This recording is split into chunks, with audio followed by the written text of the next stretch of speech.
They're making a lot of shots. Yeah.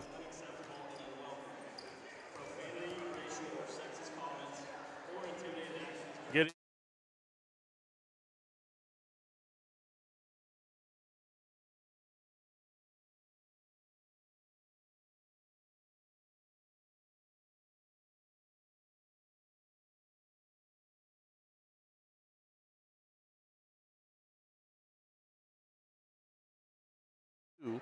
So Labatt County's only 2 losses is in a tournament to Silver Lake and to Fort Scott, which is a powerhouse on the girls' side. So, Scott, we got our hands full tonight against this Lady Grizzlies team.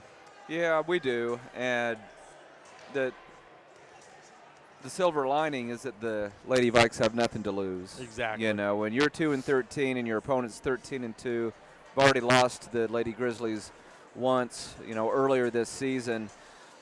So, and what we've seen at Lady Vikings are playing better.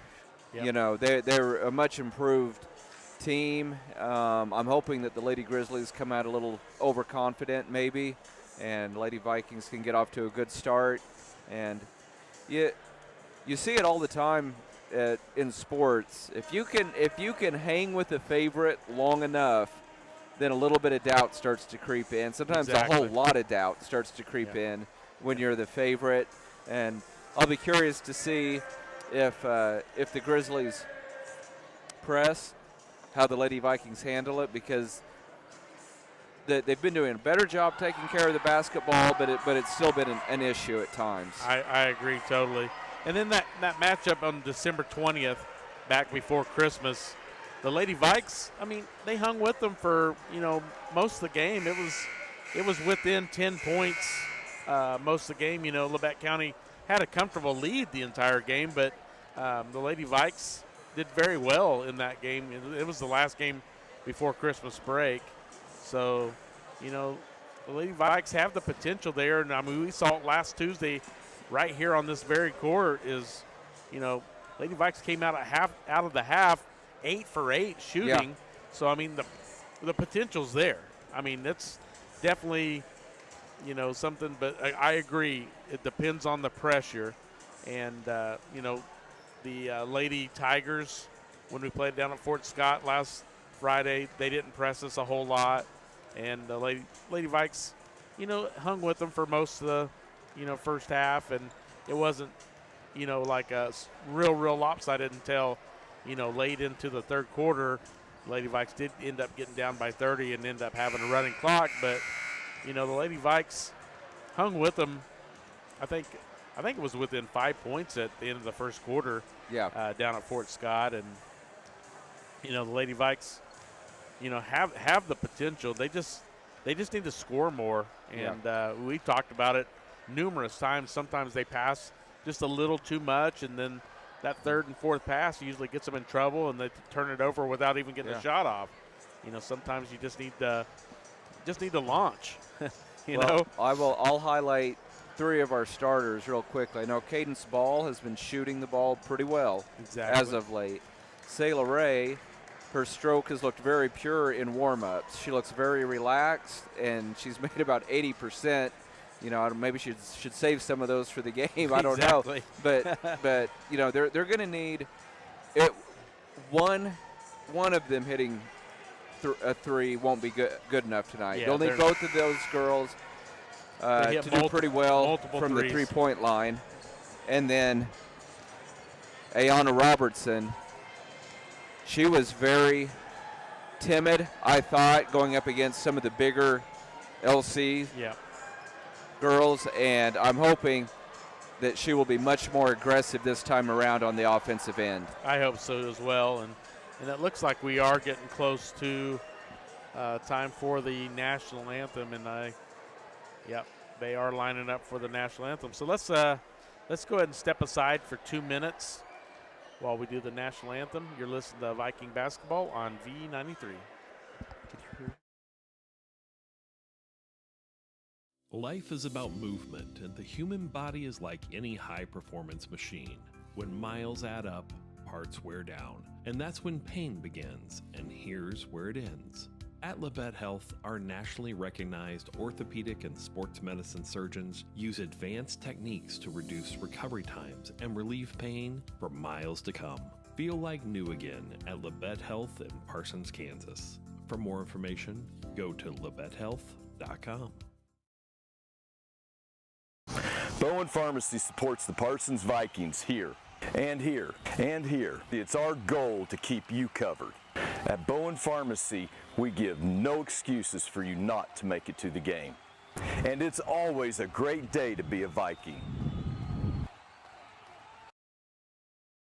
At Labette Community College, we're passionate about medicine and compassionate about people. Our highly trained instructors provide innovative career-specific education in the field of diagnostic medical sonography. Do you already have an associate or bachelor's degree in healthcare? Earn an additional certification in sonography. LCC offers a 12-month completely online program with a clinical component. In as little as 1 year, specialize in OB, abdomen, or vascular. For more information, text pound SONO to 620-293-6671 today. Apply online at labette.edu. With many years of combined experience, Eye Care Associates of Parsons has set the framework in providing comprehensive eye health examinations for all ages and routine vision care for families throughout the four-state area. Our optometrists and staff provide remarkable care with state-of-the-art technology to help with diagnosis and management of eye health conditions. Give us a call or visit our website to schedule your next eye exam. Eye Care Associates of Parsons. Experience modern eye care.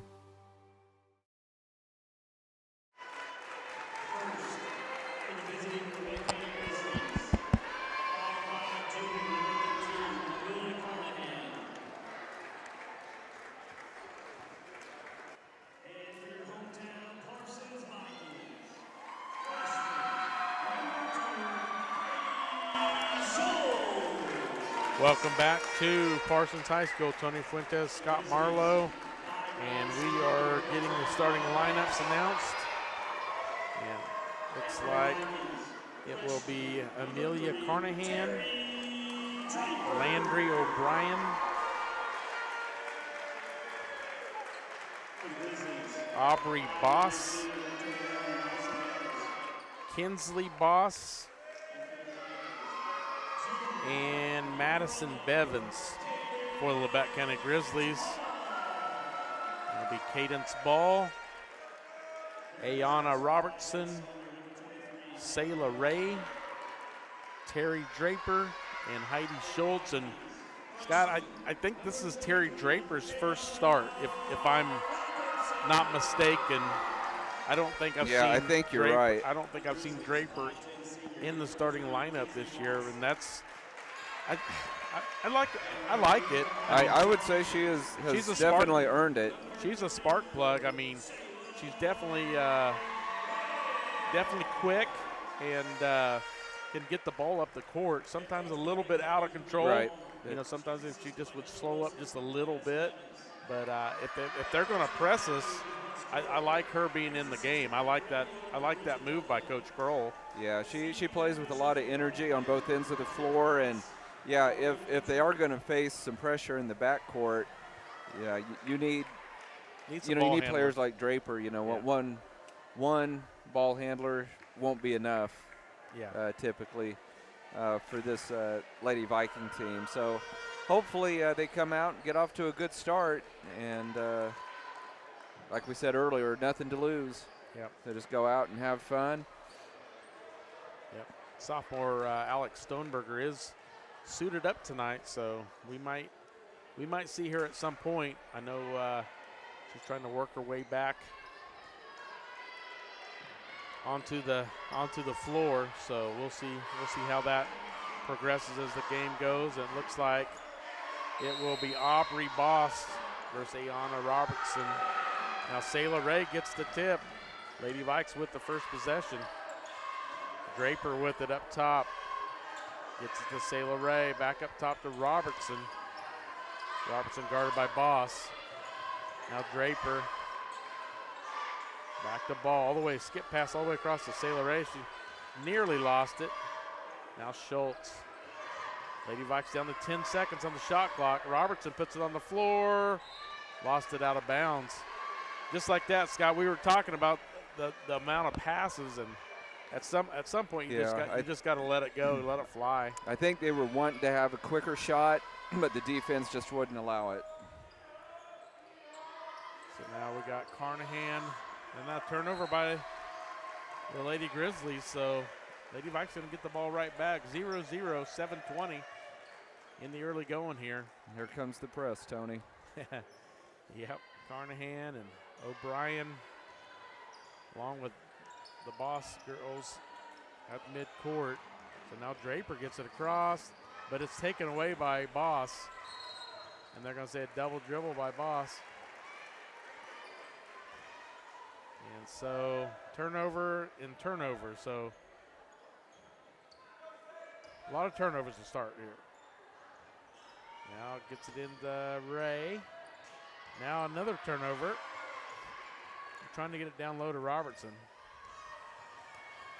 Here comes Boss, gets it off to Carnahan. Now Kinsley Boss with it, gets it back to Carnahan for a three. Somehow that rattled in, unbelievably. I've never seen a roll that good. Now Schultz needs to get it across. Now Ball has it. Gets it to Draper, quickly up to Ray. Sayla Ray gets in the paint and scores it. That was a good move by Sayla. Nicely done by the Lady Vikes. 3-2, Lady Grizzlies. 1 point advantage, 6:23 and counting. Now Carnahan wants another three.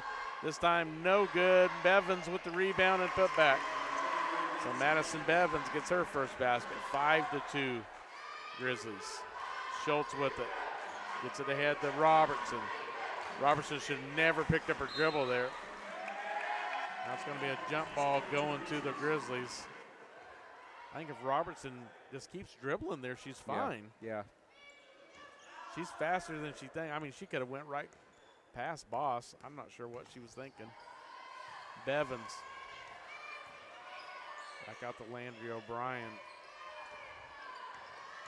O'Brien scored 19 on us in December. She gets her first basket. She's an athlete for sure. 7-2 Grizzlies. Sayla gets it up court. Nope, stolen by Boss. Kinsley Boss now up to O'Brien. O'Brien in the paint. Kicks it back out. Now Bevins for a three, and it's good. So Madison Bevins now with 5 points. And all of a sudden, Scott went from 3-2 to 10-2. Yeah, not the start we were hoping for. Yeah, Coach Kroll calls a timeout, but we're going to keep it here, just a 30-second. 5:22 to play, first quarter. Lady Vikes trail 10-2. Coach Kroll giving some instruction to the girls here. Looks like he's maybe trying to do some ball fake or something, he's telling them. You know, the one basket they have, Tony, they broke the press, got into the front court, and Sayla Ray made an aggressive move in the paint and put it in off the glass. She pumped fake, put it on the floor, went right around her, got the girl in the ear, and made an easy basket. So Calissa Kelly into the game for Lady Vikes for the first time. She checked in for Draper. Now they're going to say shot clock. 32 on the shot clock.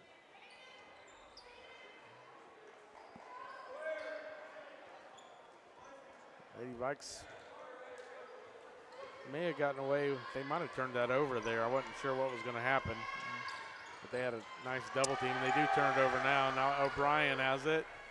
And she scores it.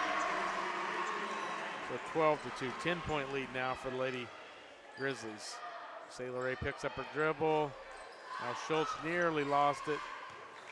Now she's in trouble. It's a 10-second violation. Yep. Tony, that's 7 turnovers in about 3 minutes. Yeah. Definitely can't have that. So Carnahan to inbounds. Nope, now O'Brien's going to inbounds. Gets it into Boss. And she throws it away, so Lady Grizzlies turned it over a few times, but anytime they haven't turned it over, they've scored. 12-2. Lady Vikes struggling just to get it across midcourt. Now it's going to be a fight for the ball. It's going to be a jump ball.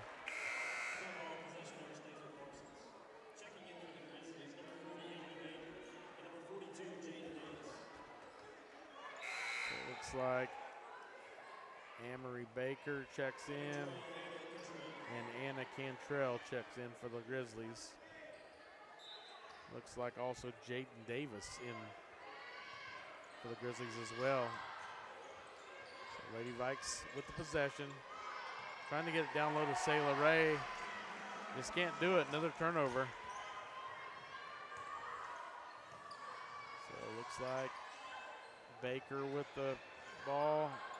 Nice save by O'Brien. Now Carnahan with it in the corner. She puts it on the floor. Now Davis, missed shot. Baker with the rebound. And it's going to be a foul on the Vikings. 4:12 to play here in the first quarter. 12-2 Grizzlies. Baker to inbounds. O'Brien for a three. It's going to be an air ball, but it's going to be rebounded by the Lady Grizzlies. They're going to say she was on the line, so it's going to be Lady Vikings basketball. Tony, Lady Vikes are shooting 100% from the field, 1 for 1. That's a good thing, but the good thing is they've only had one shot at the basket in the first 4 minutes. Now just the pressure here. Now Carnahan bumps Schultz. She picks up her first foul.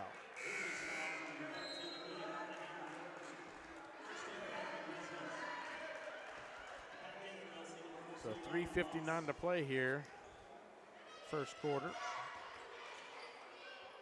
And Lady Vikes is struggling to get across half court as it's a near steal by Jaden Davis.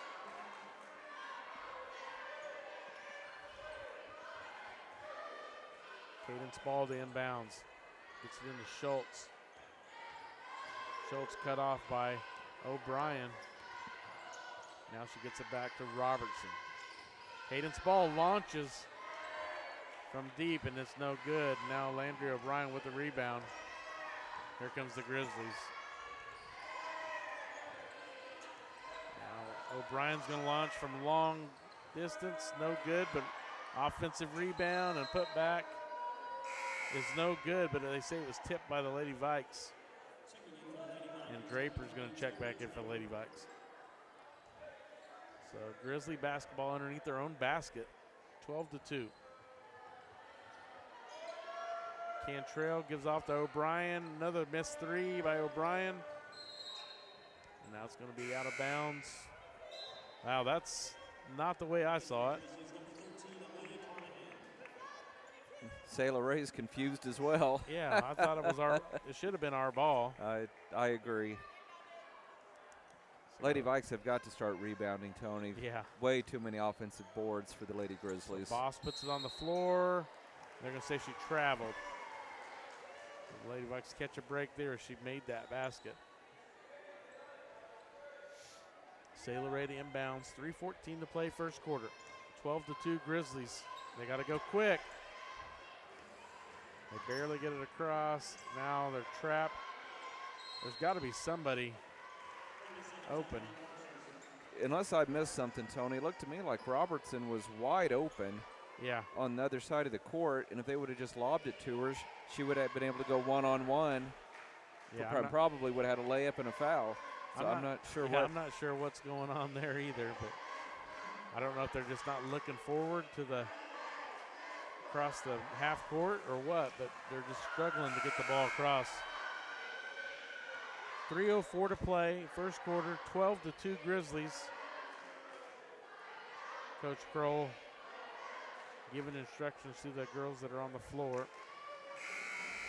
Got Ray, Draper, Ball, Robertson, and Schultz. So, got 2 seniors, a sophomore, and 2 freshmen on the floor for the Lady Vikes. Grizzlies have gone to a zone. Sayla Ray with it on the wing. Double team now. She's going to have to do something with it. She throws it away. Now they're going to call a travel on Davis. So Lady Vikes going to get the ball back here. 2:47 to play, first quarter. And Robertson puts it on the floor. She goes up, no good. Rebound goes to the Lady Grizzlies. Here comes Carnahan. Baker puts it up, it's good. So Amory Baker with their first basket. And now knocked out of bounds by the Grizzlies. And Tony, of course, these stats are always unofficial, but with 2:27 left in the first quarter, I showed the Lady Vikings with 0 rebounds. Wow. Yeah, that's that's never a good sign. So Sailor Ray to inbounds. Gets it into Schultz. Schultz puts it on the floor. Now Ray goes to the basket and scores. So Sailor Ray now with the only 4 points for Lady Vikes. 14-4. Lady Grizzlies, Bevins gets it to O'Brien. The corner to Boss. Boss in and out, no good. Now no rebound. And they're going to go with a foul on the Lady Vikes on Calissa Kelly. Sorry, Sailor Ray with the foul. So Kinsley Boss will go to the line for the Lady Grizzlies. This will be the first free throws of the game. First one is good, got the roll. You know, Lady Vikings are undersized against this Lady Grizzly team, but you just have to fight for a rebound. You just have to fight for it. Box it out. And Lady Vikes get their first rebound. Draper turns it over. And now here comes Boss, and she is fouled hard. So Kinsley Boss will go to the line again.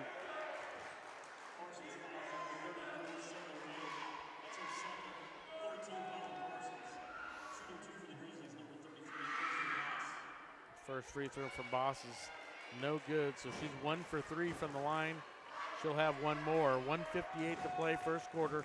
15-4, Lady Grizzlies with a 12-point lead now as the free throw goes down at 16-4. And here's Sailor Ray. Double team, gets past it. Gets bumped, no call.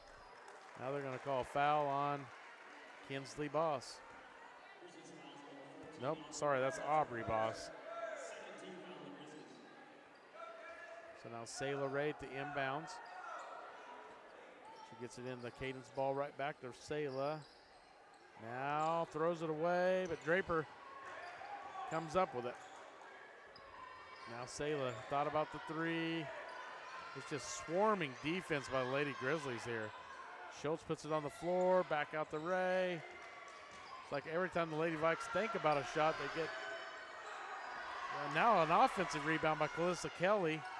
Now Cadence puts it on the floor. Now throw it ahead to Landry O'Brien, and it's good. Landry O'Brien now with 6 points as the score is 18-4 with 1:11 to play here in the first. Schultz needs help. He gets it ahead to Draper. Now the ball nearly thrown away, but Calissa Kelly cleans it up and gets it and gets her first bucket. 18-6. Less than a minute to play here in the first. Madison Bevins for three, no good, but an offensive rebound by Baker. They're going to call a jump ball. So the Grizzlies got three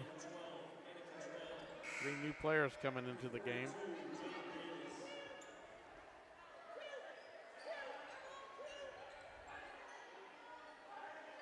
So now Davis to inbounds for the Lady Grizzlies. Now Landry O'Brien. Missed shot. Here comes Draper the other way. Now Calissa Kelly. Now Cadence Ball. Back up top to Robertson. Now Ball with a spin move. Kicks back out to Robertson from the elbow. Off the mark, no good, but a rebound by Ball. Put up, no good. Now O'Brien with it.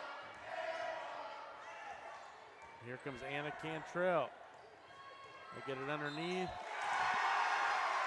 And made basket by the Lady Grizzlies by Kaylin McCoy.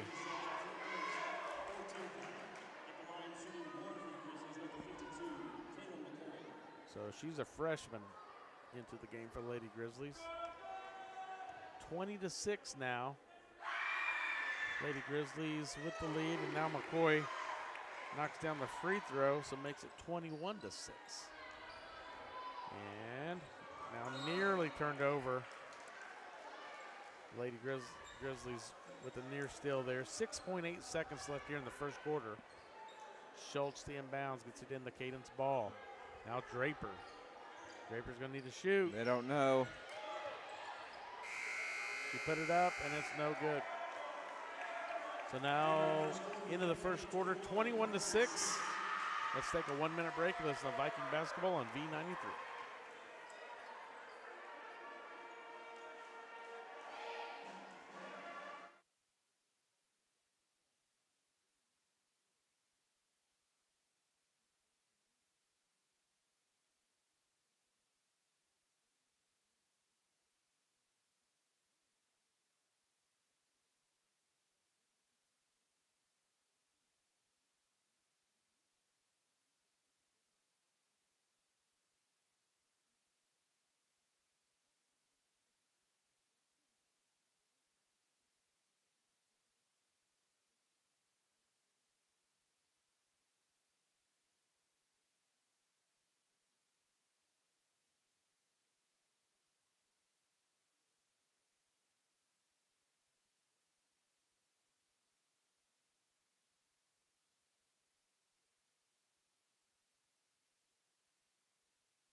Welcome back to Parsons High School. Tony Fuentes, Scott Marlowe, and as we get started here in the second quarter, Lady Vikes get a nice shot off.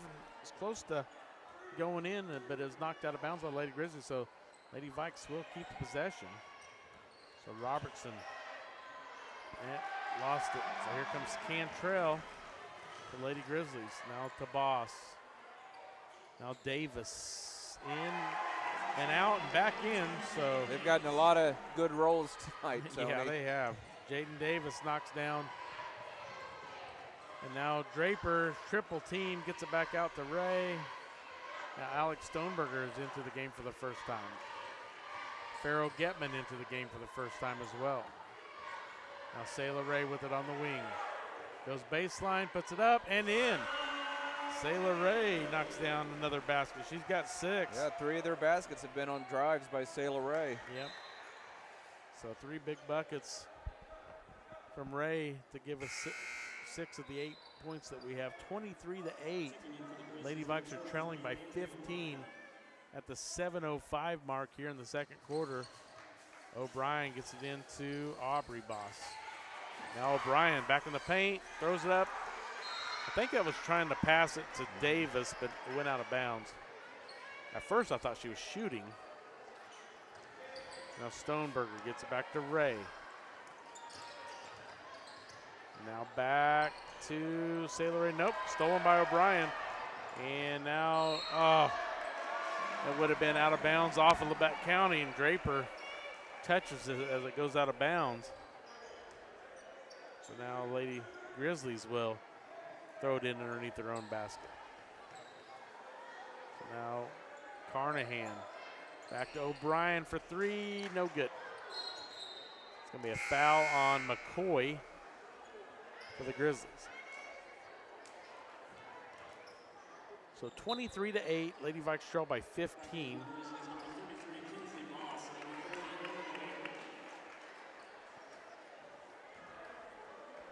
Sayla Ray gets it in Alex Stoneberger.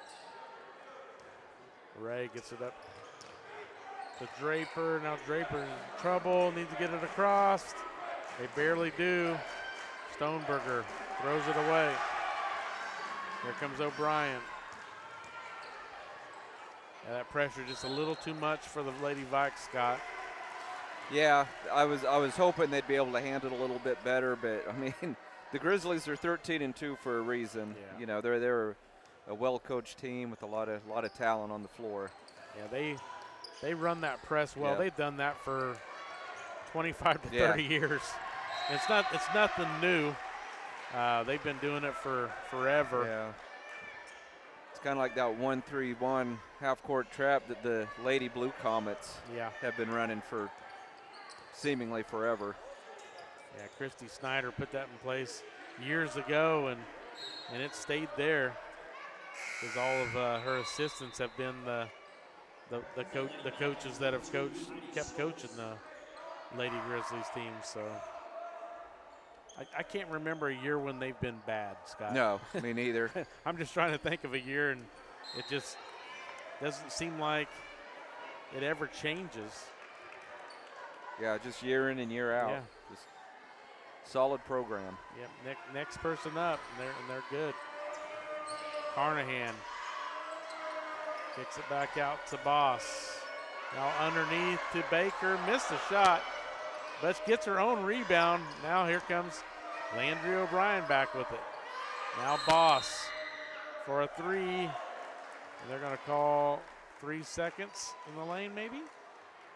Maybe we've had a foul.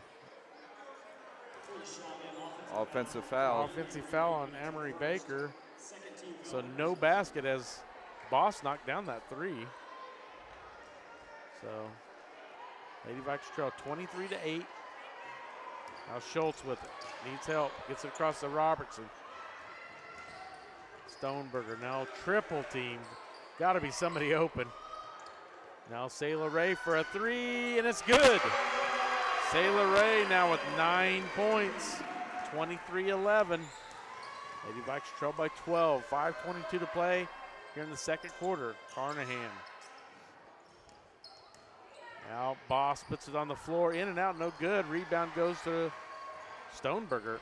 Stoneberger knocked away. Here comes O'Brien, missed the shot, now gets her own rebound. Carnahan for three, no good. Rebound to Stoneberger. So now another turnover as Lady Vikes just can't get it over the head. Yeah, Stoneberger's too short to try to throw that particular pass. Yeah. Been better off to just jump and throw it deep. So Aubrey Boss now at the line for the first time. Her sister was 2 for 4. She misses the first one. 23-11. 4:53 to play, second quarter. Draper checks back in.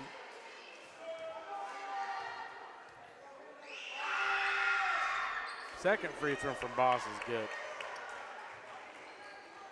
Now Draper needs to just dribble up the court. And she loses it. It goes out of bounds off Lebec County. And the near turnover again, Scott. Yeah, that was close. Cadence checks back in. Just give it to Cadence. Cadence shoots a three. Oh, looked good. It's a little short. Amory Baker hits it ahead to Landry O'Brien. O'Brien goes all the way. No call there. So O'Brien misses the shot, but here comes Robertson quickly the other way. Spin move, and now it's going to be a run out for Landry O'Brien. She goes in for the layup. So O'Brien now with 8 points. 4:18 to play. Second quarter, Stoneberger needing help again. Now it's going to be a jump ball again.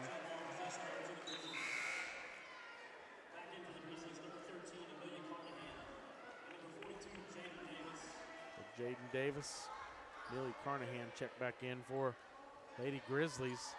4:11 to play before the halftime break. Carnahan down low to Davis. No, that's Baker. Amory Baker now with 4 points. 28-11. Stoneberger throws it to Cadence Ball and nearly lost it, and now it's going to go out of bounds. And it's going to go out of bounds off the Vikings, so another turnover. Coach Kroll wants to wants an explanation on that because it really should have been a foul because the reason Schultz lost it out of bounds is because she got ran into. So, tough break for the Lady Vikes.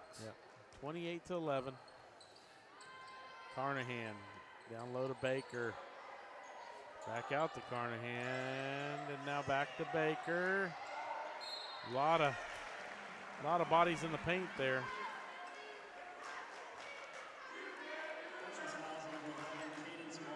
Foul's going to be called on Cadence Ball. Her first foul. 3:39 to play, second quarter, 28-11. And Emery Baker, first free throw is good. She'll have another. She's up to 5 points on the game. 29-11. Coach Kroll still wanting to get kind of some clarification on. Second free throw's missed. Draper runs it down. Quickly the other way goes Draper.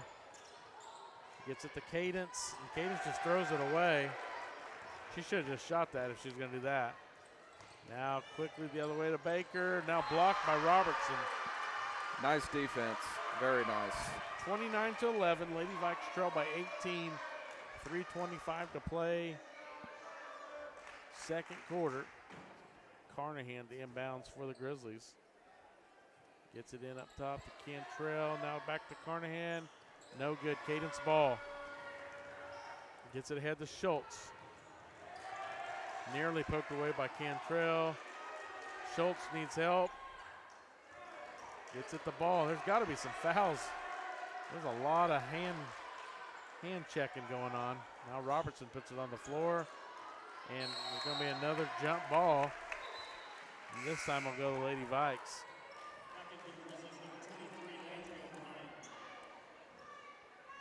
(29-11). 3 minutes to play, second quarter. Cadence Ball, the inbounds, gets it into Terry Draper. Schultz. Robertson, back to Ball. Cadence Ball, spin move, puts it up. No good. Landry O'Brien with the rebound. Quickly the other way. Now Cadence Ball with the, wow. Looked like another bump to cause her to knock it out of bounds again, Scott, and they're giving the ball to Lebec County. I just don't understand that. Yeah, I don't either. So here's the inbounds from the Lady Grizzlies. Now Bevins gets it back out to O'Brien. Bryan thought about it. Now Keeley Good into the game for the first time. Now a block shot by Calissa Kelly. That's got to be a foul on Landry O'Brien. She's smacking down on the ball handler. So 29-11, 2:24 to play, second quarter. Stoneberger gets it into Schultz. Now Cadence Ball gets it up to Robertson. Now Cadence Ball for a three, in and out, no good. Rebound Robertson, put back is no good, but she is fouled. So Robertson will go to the line to shoot two. First free throws of the half for the Lady Vikes. Well, they haven't shot a whole lot, Scott. I'd like to see Robertson maybe try to actually post up in the paint. We just haven't seen much of that at all in the first half. First free throw is good from Robertson. 29-12, 2:11 to play, second quarter. Second free throw is no good. Carnahan runs down the rebound. Here comes Keeley Good. And now Landry O'Brien throws it away.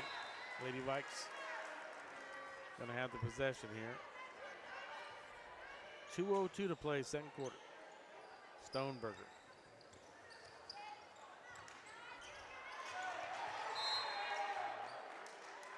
Timeout called by Coach Kroll. 1:56 to play, 29-12. Let's take a 30-second break. You're listening to Lady Viking Basketball on V93. Discover what you've been missing in Parsons, Kansas. Curious Minds Discovery Zone, a children's museum that inspires a love of learning with hands-on exhibits for all ages to imagine, create, learn, and discover. Kids enjoy looking through microscopes, building on our magnetic ball run wall, creative play in our doctor's office or grocery store, and lots more. Discover, explore, Parsons, Kansas.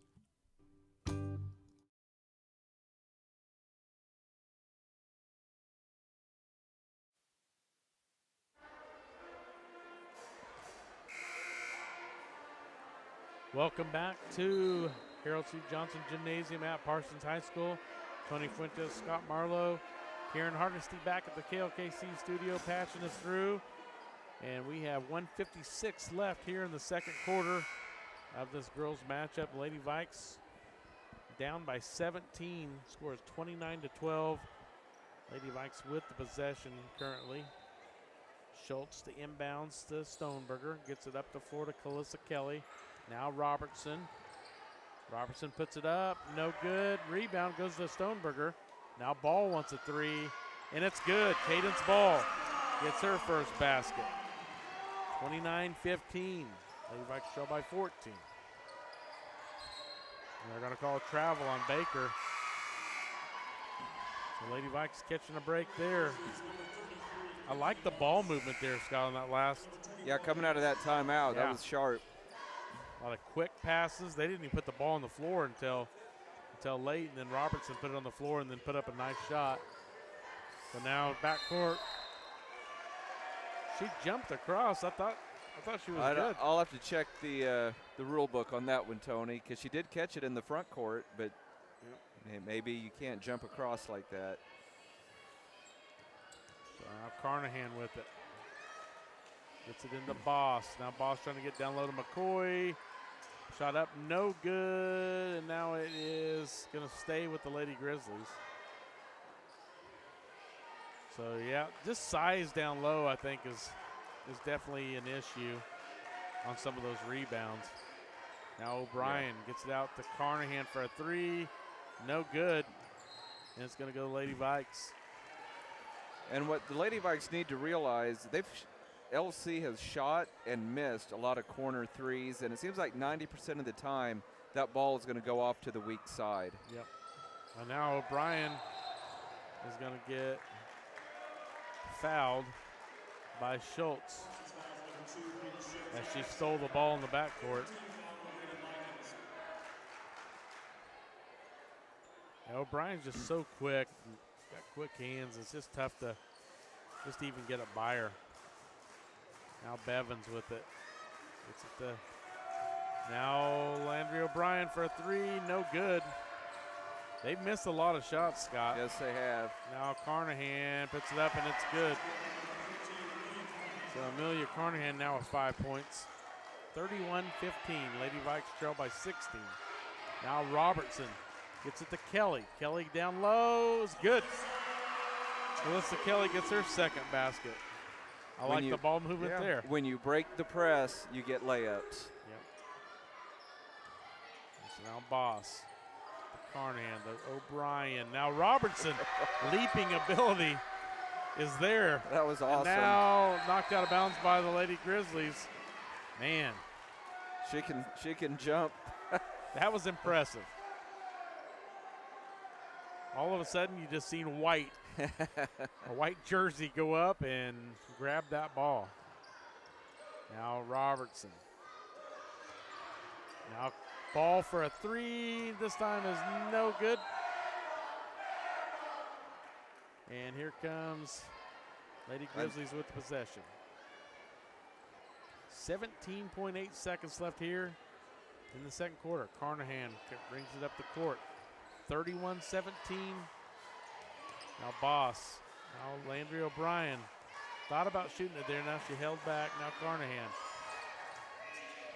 Gets it to Boss. Now O'Brien for a three. That's the shot they wanted, and they got it.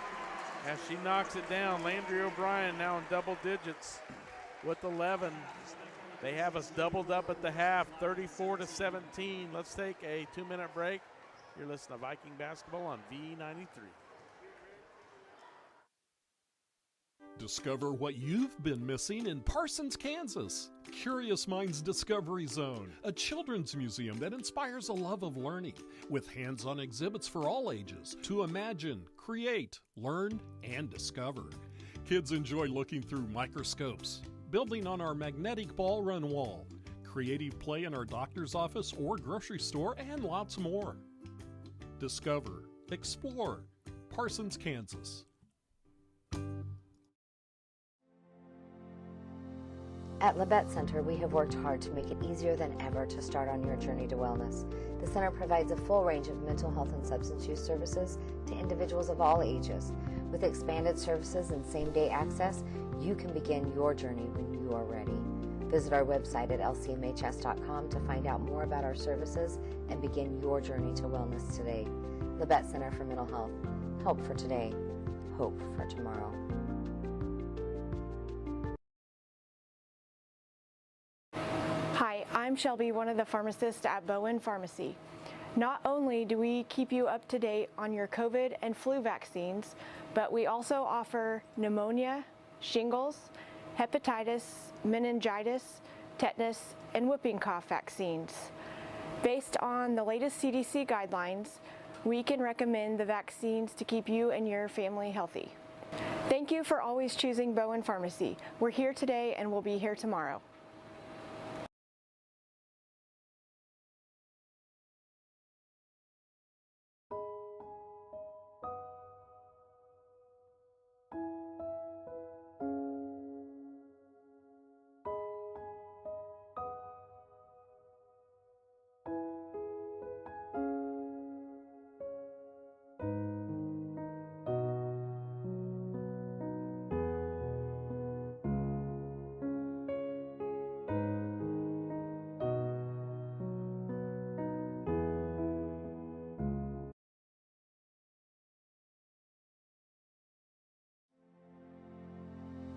At Labette Center, we have worked hard to make it easier than ever to start on your journey to wellness.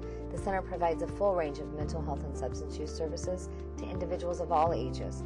With expanded services and same-day access, you can begin your journey when you are ready. Visit our website at lcmhs.com to find out more about our services and begin your journey to wellness today. Labette Center for Mental Health. Help for today. Hope for tomorrow.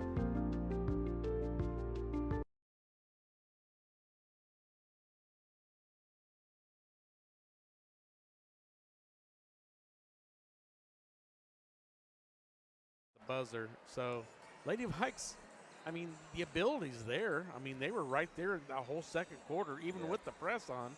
So, well, you know, when a team presses like that, you're typically going to see a lot of layups. If their press is successful, they're going to get layups off the press. If the offense can break the press, which we saw the Lady Vikes finally do a couple of times, the Lady Vikes were the ones getting the layup. Yep. So, and neither team really shot particularly well from the floor, not horrible, but, you know, LC 13 out of 34 for 38%, but a lot of those were layups. Yeah. If the Lady Vikes weren't giving up the uncontested layups off the press, I mean, and then also the stat that sticks out, the 9 offensive rebounds for the Lady Grizzlies. They're the bigger team, and they did shoot a lot of threes. And then you get the long rebounds, and the Lady Vikings playing primarily zone. Always harder to rebound when you're playing zone as opposed to man-to-man. But, you know, Lady Vikes, 7 out of 20, 35% from the floor. That's not, you know, that's better than a lot of halves that they've had this year. So, unfortunately, our biggest fear was, can they handle the Lady Grizzly press? Exactly. And for the most part, they didn't, but they seem to be getting a better feel for it late in the first half, and hopefully that carries over to the second half as well. You know, and I look forward to, you know, the second-time matchups versus, you know, Pittsburgh and Coffeyville and Independence and Chanute, because I feel like all 4 of those matchups in our last 4 games that we have this season for these ladies are games that if the Lady Vikes take care of the ball, are games that they can be in and then have a chance. Yeah. I know at Pittsburgh, it was a running clock at the end of the game, but the halftime score that at Pittsburgh was 17-16 in that ladies matchup. They were in that game, and I mean at Independence, that game was our game to win, and I honestly thought that was going to be our first win of the year, and then we just fell 2 points short, late in the game. It was just not getting enough offense. So I mean, the Lady Vikes, the potential's there. It's just trying to get everything together. Yeah, just trying to put it all together. 19 turnovers in the first half for the Lady Vikes, but LC turned it over 12 times, so they weren't flawless taking care of the basketball. But because of those 19 turnovers, Tony, 14 more field goal attempts for the Lady Grizzlies, and so you don't have to shoot a very high percentage to have a halftime lead when you're getting 14 more shots than your opponent. They made 13, Lady Vikes made 7. Even if all of those were two-point baskets, well, you're still talking 12-point differential right there, and it's a 17-point deficit. So, and what we're saying right now, the coaching staff knows it. The Lady Vikings know. They know what they have to do. Oh, yeah. And they'll keep making adjustments. They'll keep working hard. And I'm like you. I'm looking forward to these rematches. Yeah, 100%. Here in February, because the Lady Vikings, they have 2 wins on the year. They've got a couple of wins left in them before this season comes to an end. I totally agree. I'm going to run down the scores for the first half. First for Lady Grizzlies, Amelia Carnahan with 5, Aubrey Boss with 1, Madison Bevins with 5, Landry O'Brien with 11, Kinsley Boss with 2, Amory Baker with 5, Jaden Davis with 2, Kaylin McCoy with 3. So they have 8 people in the scoring column as we have 4.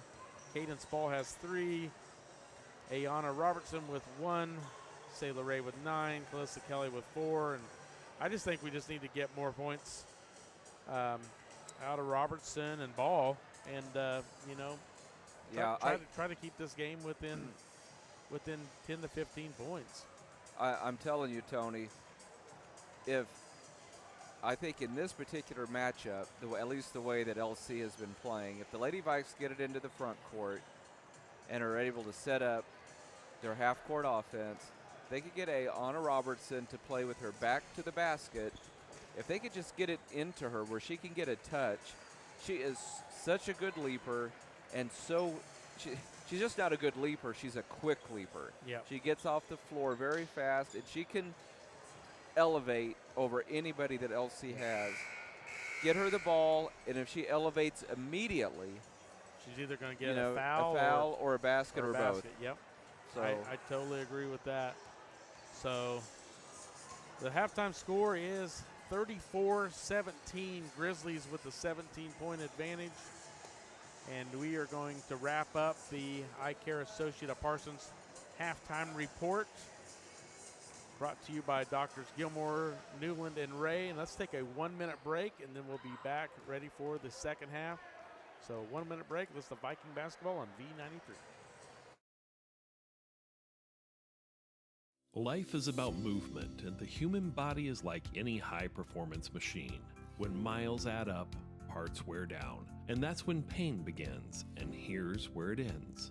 At Labette Health, our nationally recognized orthopedic and sports medicine surgeons use advanced techniques to reduce recovery times and relieve pain for miles to come. Feel like new again at Labette Health in Parsons, Kansas. For more information, go to labettehealth.com. With many years of combined experience, Eye Care Associates of Parsons has set the framework in providing comprehensive eye health examinations for all ages and routine vision care for families throughout the 4-state area. Our optometrists and staff provide remarkable care with state-of-the-art technology to help with diagnosis and management of eye health conditions. Give us a call or visit our website to schedule your next eye exam. Eye Care Associates of Parsons. Experience modern eye care.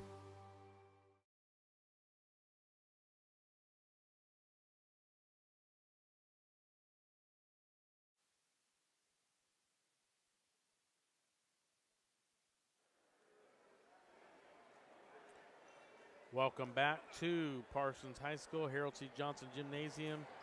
Tony Fuentes and Scott Marlowe here. Karen Hardesty back at the KLKC studio. Brody Wright taking care of our live stream.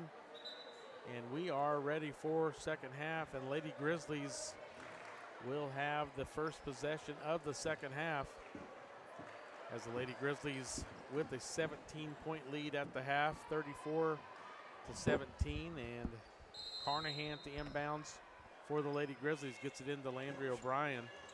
O'Brien gets across half court, and here comes the Lady Grizzlies. Now Boss thought about a three, gets it to her sister.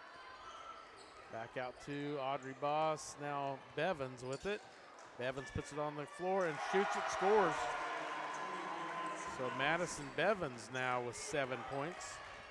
She had 5 points in the first quarter, and that's her first basket in the second half. And here comes Draper. The Lady Vikes beat the press, just like you said, Scott.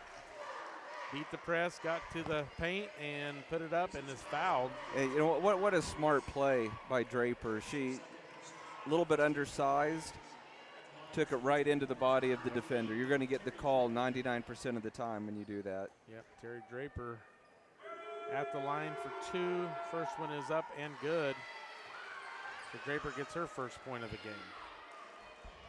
So 36-18. Lady Vikes trail by 18. 7:27 to play, third quarter. Second free throw from Draper, short.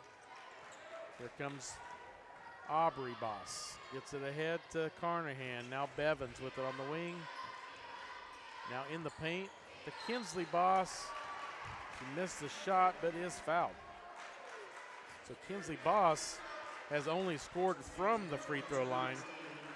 She's 2 for 4 in the first quarter, and now she's going to have 2 more free throws here in the third quarter.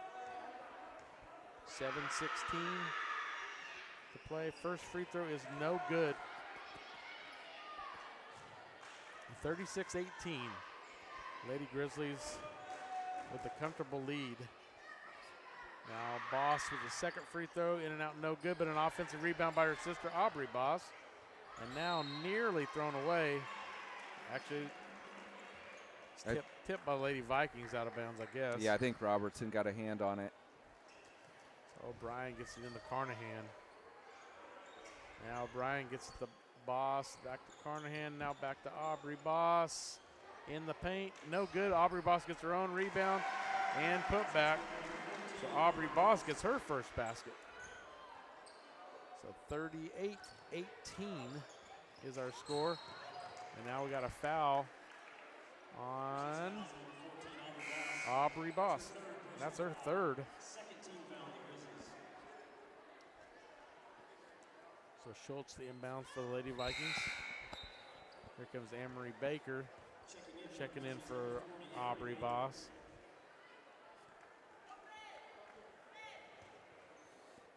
Schultz the inbounds. Needs to get it in. Robertson was wide open. She still is from the wing, from the elbow. And now Cadence Ball picks up. Doesn't go, but she's going to go to the line. I thought that was the shot she wanted. Just a little aggressive. 6:46 to play, third quarter. 38-18. Cadence Ball. Free throw is good. She's going to have one more. Cadence now with 4 points. One more free throw coming from Cadence. Second free throw is up and also good. 6:46 and counting. 38-20. Third quarter action here as Kinsley Boss gets it back out to Landry O'Brien. O'Brien gets underneath the Bevins. Bevins missed shot. Now Robertson. Great rebound. Here comes Cadence Ball. Behind the back. Nice move by Cadence Ball. That was a nice move. Now Robertson gets it back to Ball. All the way across to Schultz. Sailor Ray thought about the three. Now puts it on the floor. Goes in for a layup. Missed it. But a rebound and a putback by Alex Stoneberger as Alex Stoneberger gets her first basket. So Stoneberger was fouled. So Stoneberger will go to the line. So 38-22. And that is the first basket of the quarter for the Lady Vikes. And it's a 30-second timeout. We're just going to keep it here. 6:11 to play, third quarter, 38-22. Lady Vikes, Scott, we talked about, they were down 21-6, down by 15 there in the first quarter. And then they were winning the second quarter by a point, and then they hit a 3 at the buzzer. And now they're winning this quarter 5-4. Yeah. So and it's just that slow start and all the turnovers. Without that, Lady Vikes, could be in a single-digit deficit here. They're giving up size, but they're not overwhelmed by like the Grizzlies' athleticism or anything like that. Free throw from Stoneberger is good. So now 38-23. So back down to 15, which is where we're at the end of the first quarter. It's similar to what happened down at Labette County, I believe. If I went back and looked, it's probably almost identical to what happened. Here comes Cadence Ball. Quickly the other way. She puts it on the floor, missed shot. Now Cantrell with the rebound. Here goes O'Brien. Quickly going the other way. Now Davis. Back to O'Brien, and that should be offensive. They're not going to call it offensive foul. I thought I could have seen them not blowing the whistle at all, but when they did blow it, Tony, I thought it had to be a charge. Yeah, I was surprised that it wasn't a charge, and I didn't see Coach Kroll's reaction, but I was afraid to look. 39-23, Lady Vikes trail by 16, 5:46 to play, third quarter, and O'Brien knocks both of them down like a dripping faucet, just straight down the net, perfect. Good free throw shooter is O'Brien. Now Cadence Ball quickly the other way. Sailor Ray open for 3, and it's good. Sailor Ray in double digits. 40-26, here comes O'Brien.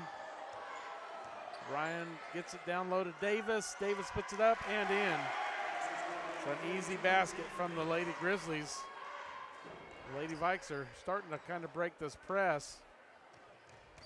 And now Schultz is fouled by Baker, which pretty silly foul to foul clear out there. And that's the 5th. Yeah. So it should be free throws. Lady Vikings only shot 2 free throws in the first half, Tony. They've already shot 5 in the third quarter. Wow. And with 2 coming right here. Yeah, Lady Vikes 4 for 5 in this quarter. First free throw is no good from Schultz. So 5:13 to play here in the third. Lady Vikes trail by 16, 42-26.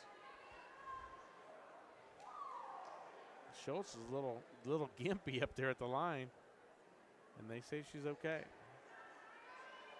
I think Coach Kroll's trying to get somebody else to come in and shoot that free throw. Second free throw is good.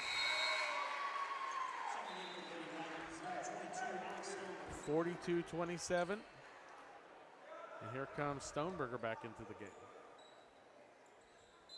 Lady Vikes picking up a little pressure here. Now O'Brien breaks it easily. Gets in the front court, puts it up. No good. Rebound the ball. Now here comes Cadence Ball. Now double team. It's going to be knocked out of bounds. And Lady Vikes lose the possession. So now Carnahan gets it into O'Brien. O'Brien just a great ball handler. They're going to call a foul on Robertson, I think. Sure enough.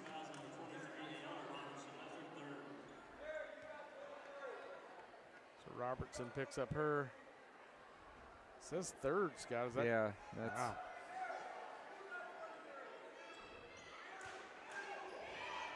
Now O'Brien, guarded by Draper. Now Aubrey Boss gets it down low to Davis, in for a basket.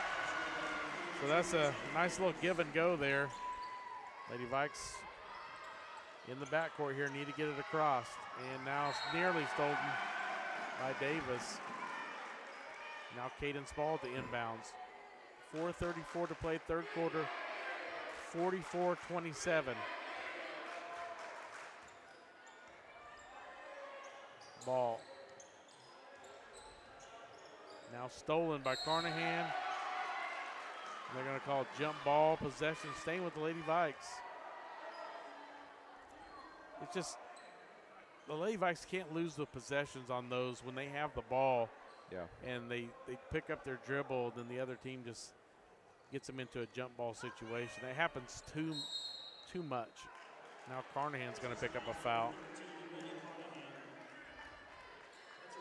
Second foul on Carnahan, and Sailor Ray's going to go to the line.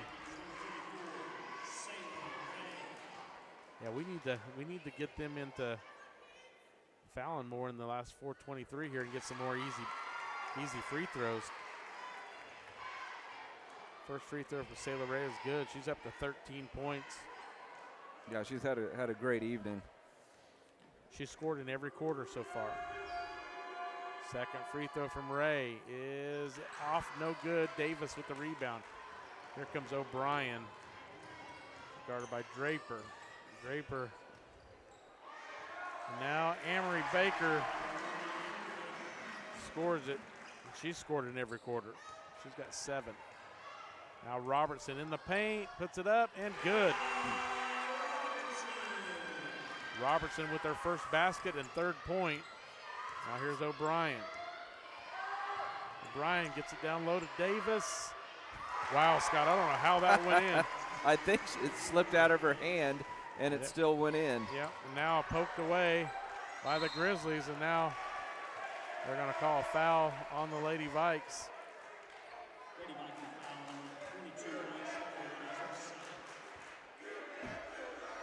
So Stoneberger picks up her second. O'Brien gets it inbounds. 48-30. 3:43 to play, third quarter. Now Davis with it. Off the rim, no good. And that long rebound, though, goes to Carnahan. Now it's a steal by the Lady Vikes. Robertson just needs to wrestle that away. She just stood there. Got to be more aggressive. Yeah. So Lady Grizzlies going to maintain the possession on the jump ball here. And gets it in. Davis wide open and maps it down. That's 8 points in the third quarter by Jaden Davis. And Lady Vikes going to maintain the possession here, but it was knocked out of bounds by the Lady Grizzlies. So McCoy and Kinsley Boss check in for the Lady Grizzlies. Now Alex Stoneberger to inbounds for the Lady Vikes. Stoneberger throws all the way across. Sailor Ray fakes the three. Now she's double teamed and off the foot of Calissa Kelly, and now it's a jump ball. 3:20 to play, third quarter, 50-30. Lady Vikes trail by 20. Stoneberger gets it down low to Robertson. Robertson puts it up. No foul called there, so here comes the Lady Grizzlies. O'Brien, little floater in the lane, no good. Robertson. Now Lady Grizzlies somehow come up with the ball, and they score it as Aubrey Boss gets her second basket, 5th point.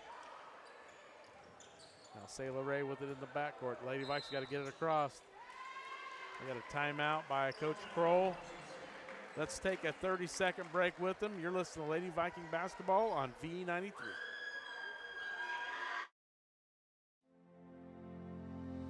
At Labette Center, we have worked hard to make it easier than ever to start on your journey to wellness. The center provides a full range of mental health and substance use services to individuals of all ages. With expanded services and same-day access, you can begin your journey when you are ready. Visit our website at lcmhs.com to find out more about our services and begin your journey to wellness today. Labette Center for Mental Health. Help for today. Hope for tomorrow.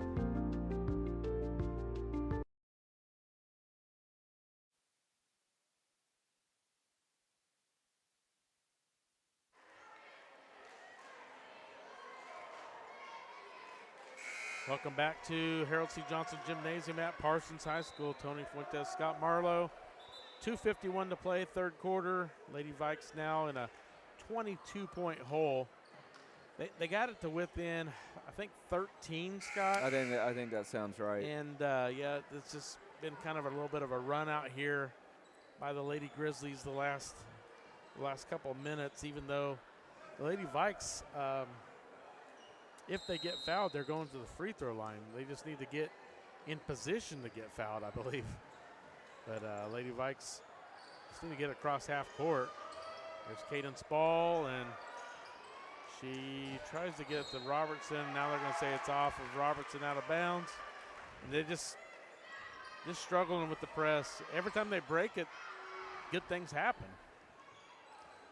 Now Lady Grizzlies have the ball. Now Boss with it up top. Aubrey Boss. Now Landry O'Brien launches from way deep, and it is out of bounds. And the Lady Vikes will have the possession. 52-30, 2:25 to play, third quarter. Now Sayla Ray needs some help. Now nearly threw it away. They did throw it away. McCoy with it in the backcourt. Here comes Aubrey Boss. Now O'Brien. Now here comes Landry O'Brien with a nice roll there. She gets her first basket of the third quarter, and that's her 15th point, and now it's knocked out of bounds. And it'll stay with the Lady Vikings. 1:54 to play, third quarter. 54-30.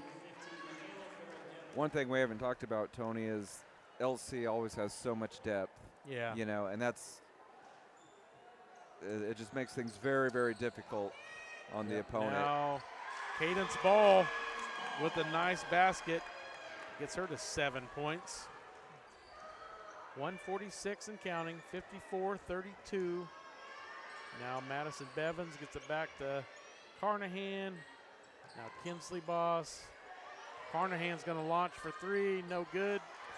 But an offensive rebound by Bevins. And Lady Grizzlies going to maintain possession. Now Lady Grizzlies passing it around a little bit around the outside here. And now Carnahan's going to launch again, this time also no good. Now out of bounds off the Grizzlies. Lady Vikes will have the possession.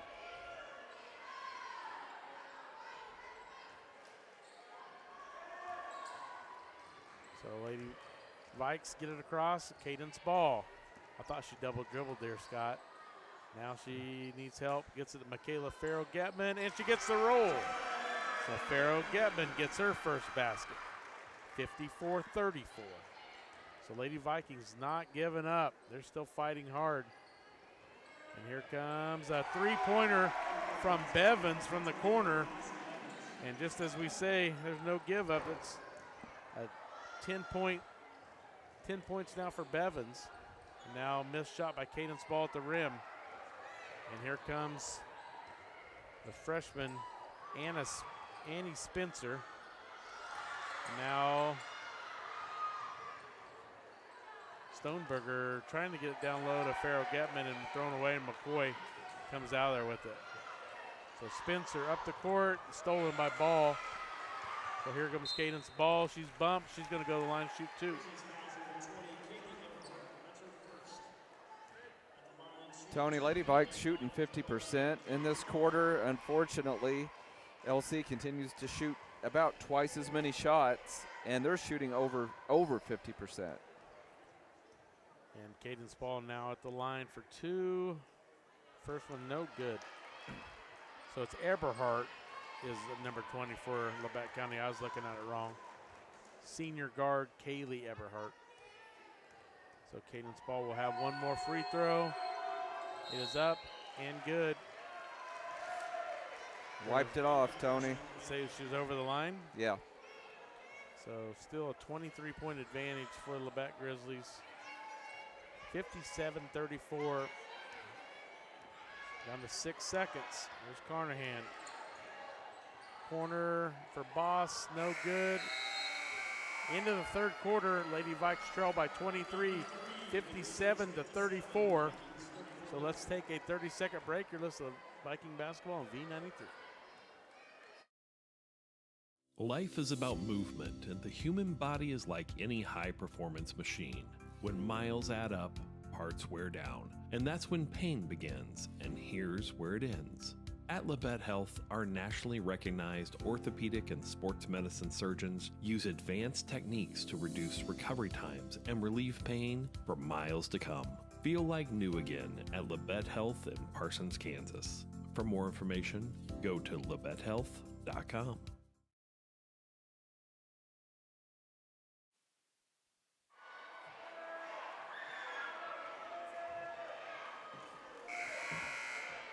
Welcome back to Harold C. Johnson Gymnasium at Parsons High School. Tony Fuentes and Scott Marlowe with you. Brody Wright taking care of our live stream tonight. Karen Hardesty back at the KLKC studio passing us through. And we have a 57-34 game heading to the fourth quarter. Lady Grizzlies with the possession to start the fourth quarter. So 8 minutes to play here in the girls matchup. Kinsley Boss gets to Amory Baker. Got Amelia Carnahan back to Boss. Now O'Brien with it. O'Brien step back. No good. Rebound to Schultz for the Vikings. Heidi Schultz running the court. Goes all the way and scores. Heidi Schultz gets her first basket and third point. That was impressive. 57-36. Now, missed shot by the Lady Grizzlies and a fight for the rebound is Schultz. I'm going to call a jump ball, I believe. Should be Lady Viking basketball. I thought Schultz was just going to pull up and pick up her dribble, and she just kept going. I think they thought that too, Scott. She's fearless, I know that. Yeah, here's Robertson with it. Robertson's going to go to the basket. She goes all the way, gets underneath too far. Now it's going to be a foul, I believe, on Kelly after the missed shot. I think they're just calling it out of bounds, Scott. I thought they'd called a foul as well. They didn't come to the scoreboard at all. No, they sure didn't. There's a lot of contact there. We'll take it. So here's O'Brien for a three, and it's good. Landry O'Brien with the big three-pointer to get it to 60-36. Now Cadence Ball. And it goes out of bounds. I think it's going to stay with the Lady Vikes.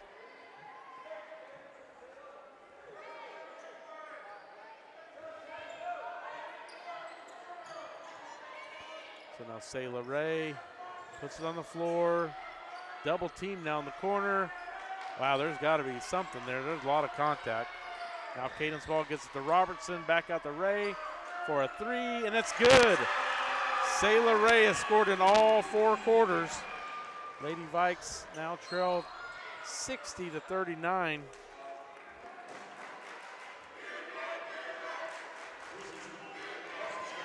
Scott, Lady Vikes scored 17 in the third quarter. The only problem with that was Labette County scored 23. Exactly, yep. They doubled their score from halftime. Yeah. They went from 17 to 34, and it just didn't work out for them. So as Jaden Davis is at the free throw line, first one was good, second one no good. So 61-39, 22-point advantage for the Lady Grizzlies, and now it's just taken away by Davis. Now quickly ahead of Madison Bevins. She scores it, and Sayla Ray is hurt. And Madison Bevins scores it and is fouled. I think it's her knee, Scott. Yeah, I couldn't tell. Might have just hyperextended it, maybe, I hope. She's pointing more of her ankle. Yeah, she has a brace on that ankle, Scott. She's going to walk off the floor under her own control, which is a good thing. Yeah, she's had a heck of a game. She's had a great game, and she, she always plays hard, but, I feel like she's really turned up the intensity the last 5 or 6 games. She's played really hard on both ends of the floor. So Madison Bevins now at the line. She has 12 points on the game. And missed free throw, and now Jaden Davis puts it up and is fouled.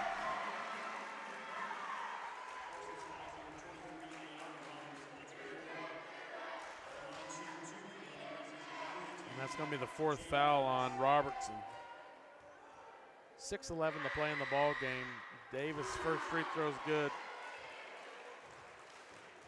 Jaden Davis will have one more. The senior Davis having a great night here. She's up to 13 points. She only had 2 at halftime, Scott. Yeah, she's really come on. Now a foul on Davis. Only the 2nd team foul here in the 4th quarter on the Grizzlies. Now Stoneberger with it. Draper. Now Cadence Ball. She's double teamed, needs some help. Now it is, going to be a jump ball, going to stay with the Lady Vikes.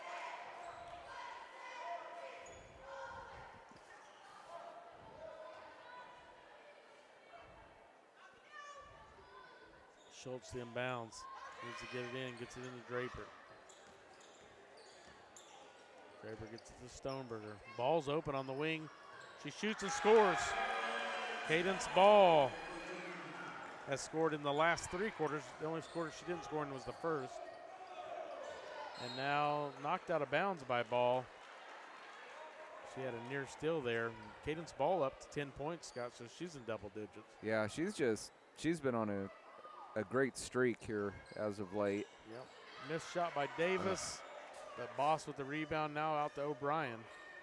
Quickly across to Bevins. Now O'Brien puts it on the floor from the elbow. No good. Draper with a nice rebound. Draper wants to run. Terry Draper gets it out to Cadence Ball. Now Alex Stoneberger for a 3. Oh, it looked good, Scott. Yeah, it did. Now rebound goes to Lady Grizzlies. Nearing the 5-minute mark here in the ball game. 65-42, 23-point lead. And now Madison Bevins missed shot. Now put back missed by Davis. Now Draper needs help. Gets it ahead to Schultz. And she's fouled by Davis. The 3rd foul on Jaden Davis.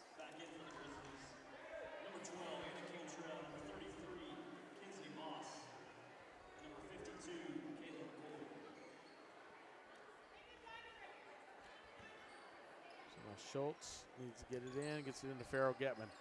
Gets it ahead to Robertson. Robertson just put it on the floor.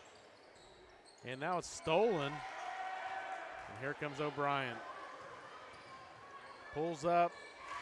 Nice pull up there by Landry O'Brien. And she's leading all scorers with 20. She had 19 in December, got another 20 here tonight. Now Farrell Getman missed the layup. Here comes Bevins.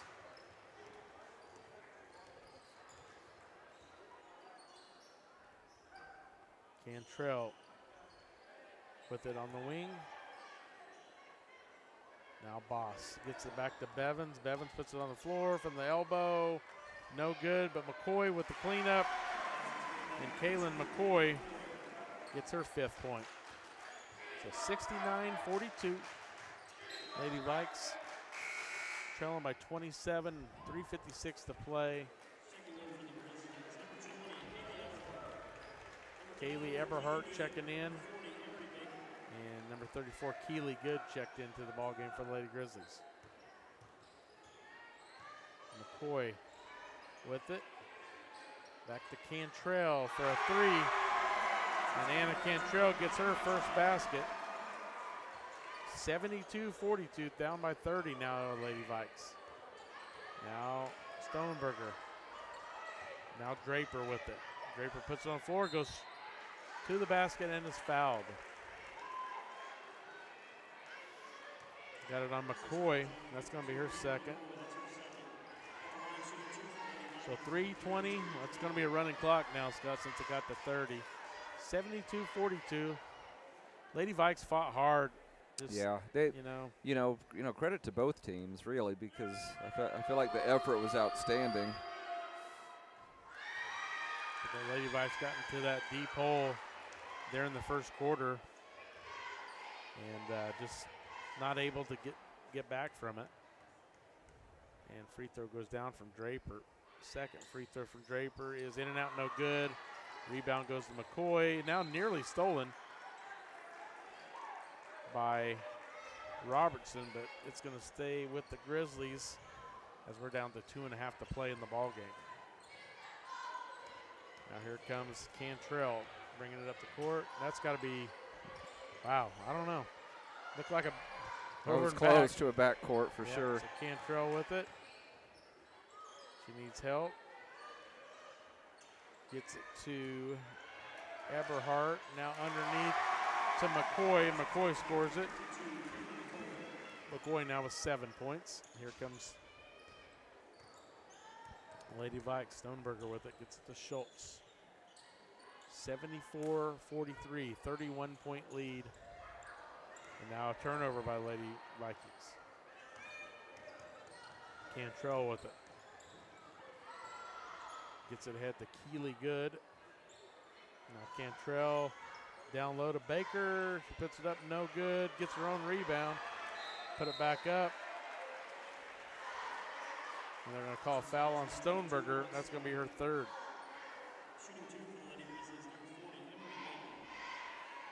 Amory Baker at the free throw line. And Baker scored in the first 3 quarters.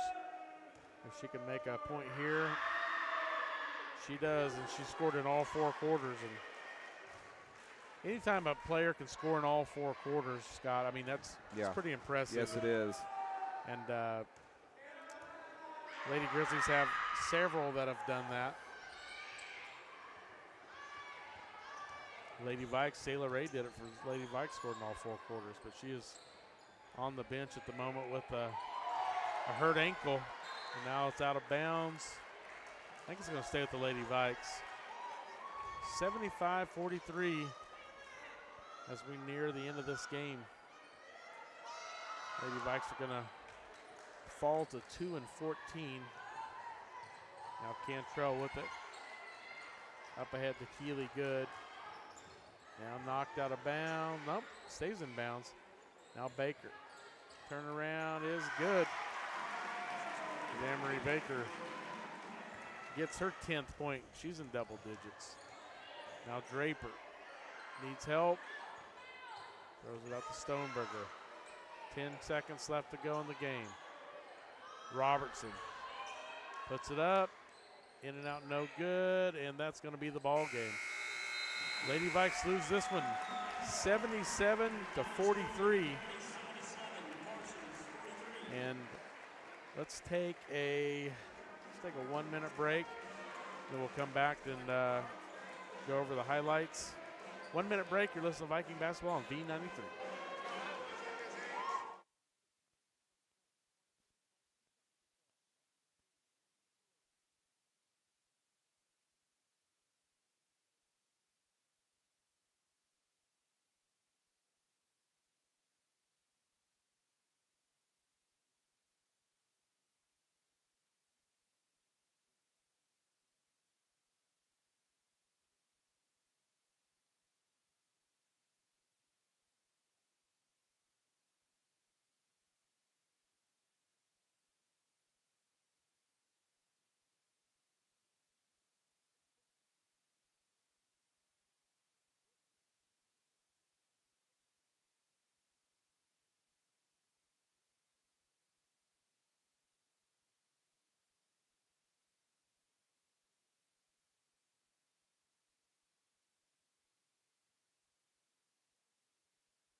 Welcome back to Parsons High School. Tony Fuentes, Scott Marlowe. We're ready for the Bowen Pharmacy postgame report.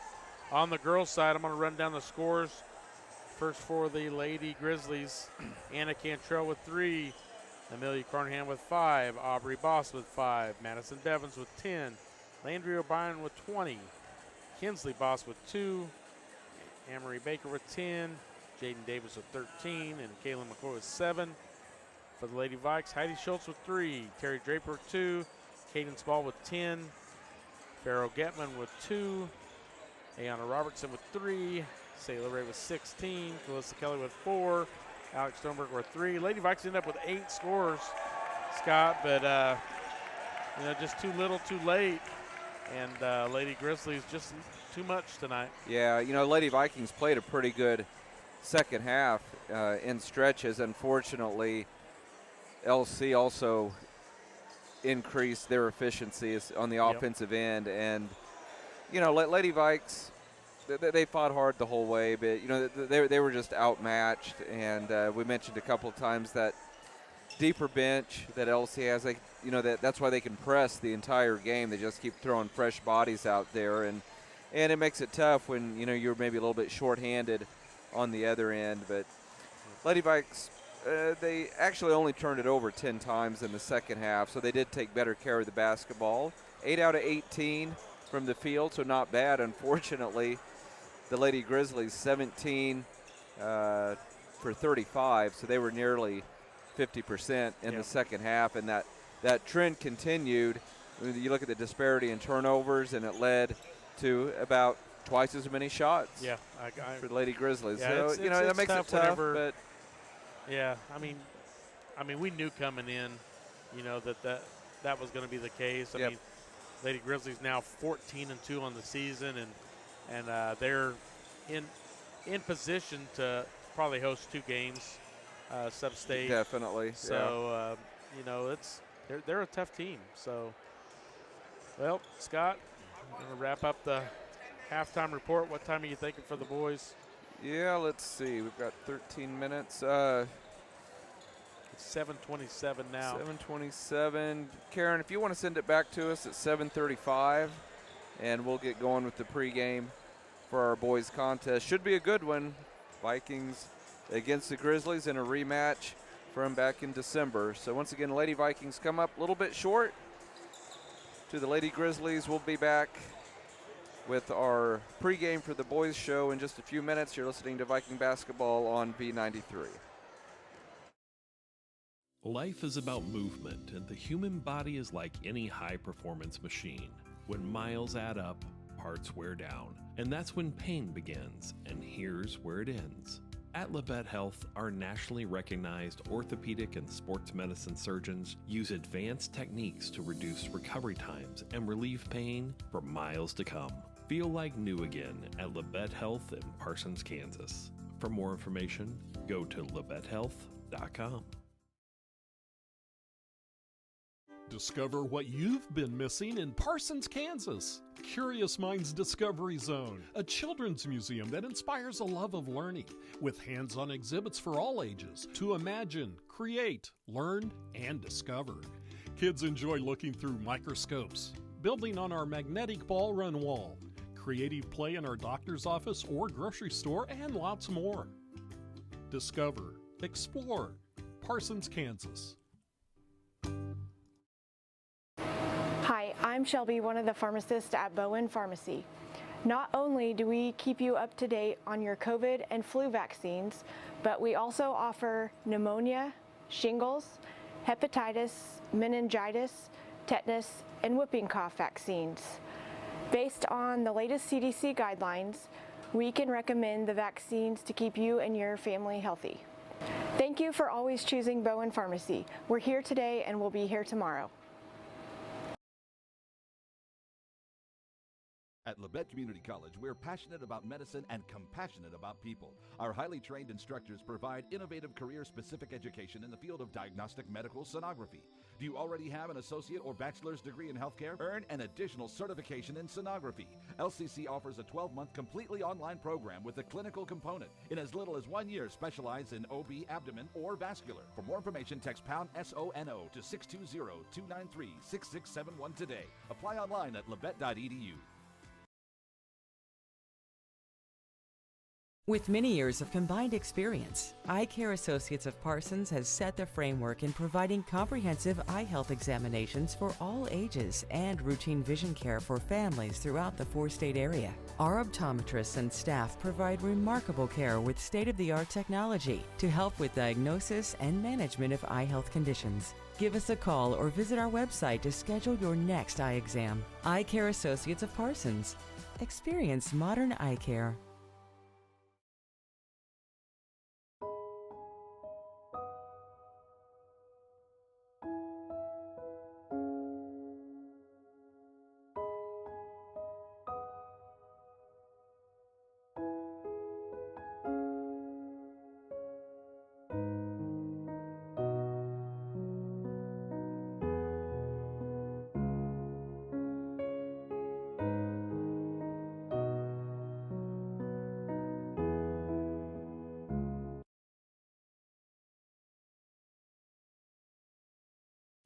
Bowen Pharmacy supports the Parsons Vikings here, and here, and here. It's our goal to keep you covered. At Bowen Pharmacy, we give no excuses for you not to make it to the game. And it's always a great day to be a Viking.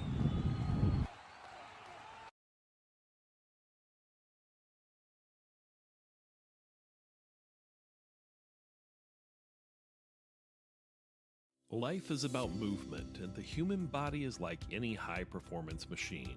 When miles add up, parts wear down, and that's when pain begins, and here's where it ends. At Labette Health, our nationally recognized orthopedic and sports medicine surgeons use advanced techniques to reduce recovery times and relieve pain for miles to come. Feel like new again at Labette Health in Parsons, Kansas. For more information, go to labettehealth.com. At Labette Community College, we're passionate about medicine and compassionate about people. Our highly trained instructors provide innovative career-specific education in the field of diagnostic medical sonography. Do you already have an associate or bachelor's degree in healthcare? Earn an additional certification in sonography. LCC offers a 12-month completely online program with a clinical component. In as little as 1 year, specialize in OB, abdomen, or vascular. For more information, text pound SONO to 620-293-6671 today. Apply online at labette.edu. Hi, I'm Shelby, one of the pharmacists at Bowen Pharmacy. Not only do we keep you up to date on your COVID and flu vaccines, but we also offer pneumonia, shingles, hepatitis, meningitis, tetanus, and whooping cough vaccines. Based on the latest CDC guidelines, we can recommend the vaccines to keep you and your family healthy. Thank you for always choosing Bowen Pharmacy. We're here today and we'll be here tomorrow.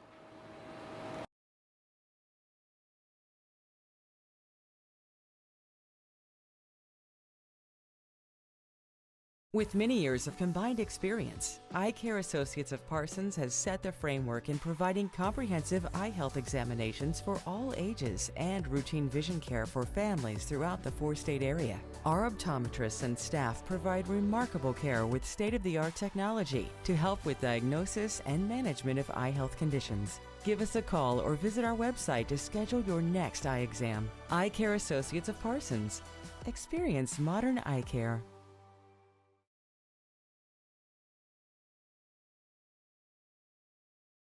Discover what you've been missing in Parsons, Kansas. Curious Minds Discovery Zone, a children's museum that inspires a love of learning, with hands-on exhibits for all ages to imagine, create, learn, and discover. Kids enjoy looking through microscopes, building on our magnetic ball run wall, creative play in our doctor's office or grocery store, and lots more. Discover, explore, Parsons, Kansas.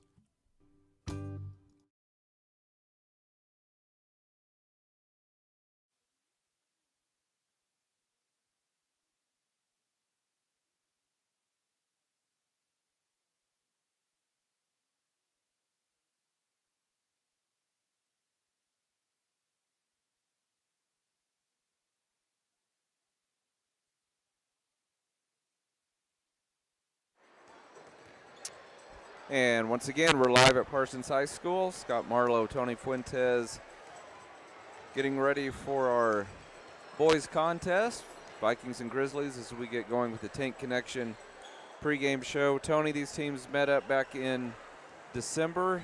Vikings escaped with a 4-point victory. And I remember we talked during that broadcast that we just, at least in that particular game, we felt like the Viking starting five was a little bit better than the Grizzlies starting five, but because of some foul issues, you didn't really see the Viking starters on the floor a whole lot those first 3 quarters. I remember.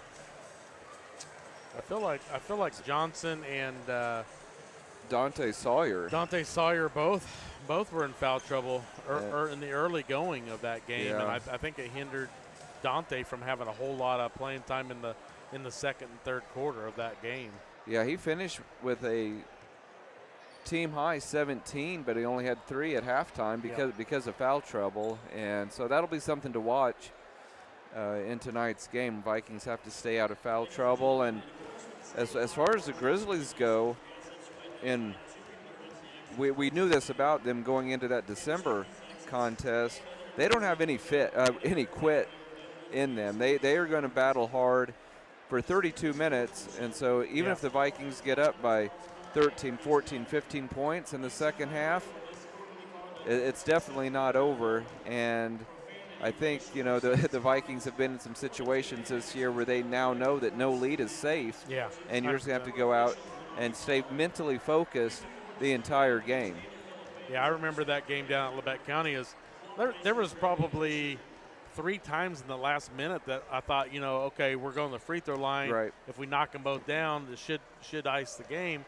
And it seemed like every time we did that, I think I want to say we're up around like 6 or 7. They fouled us.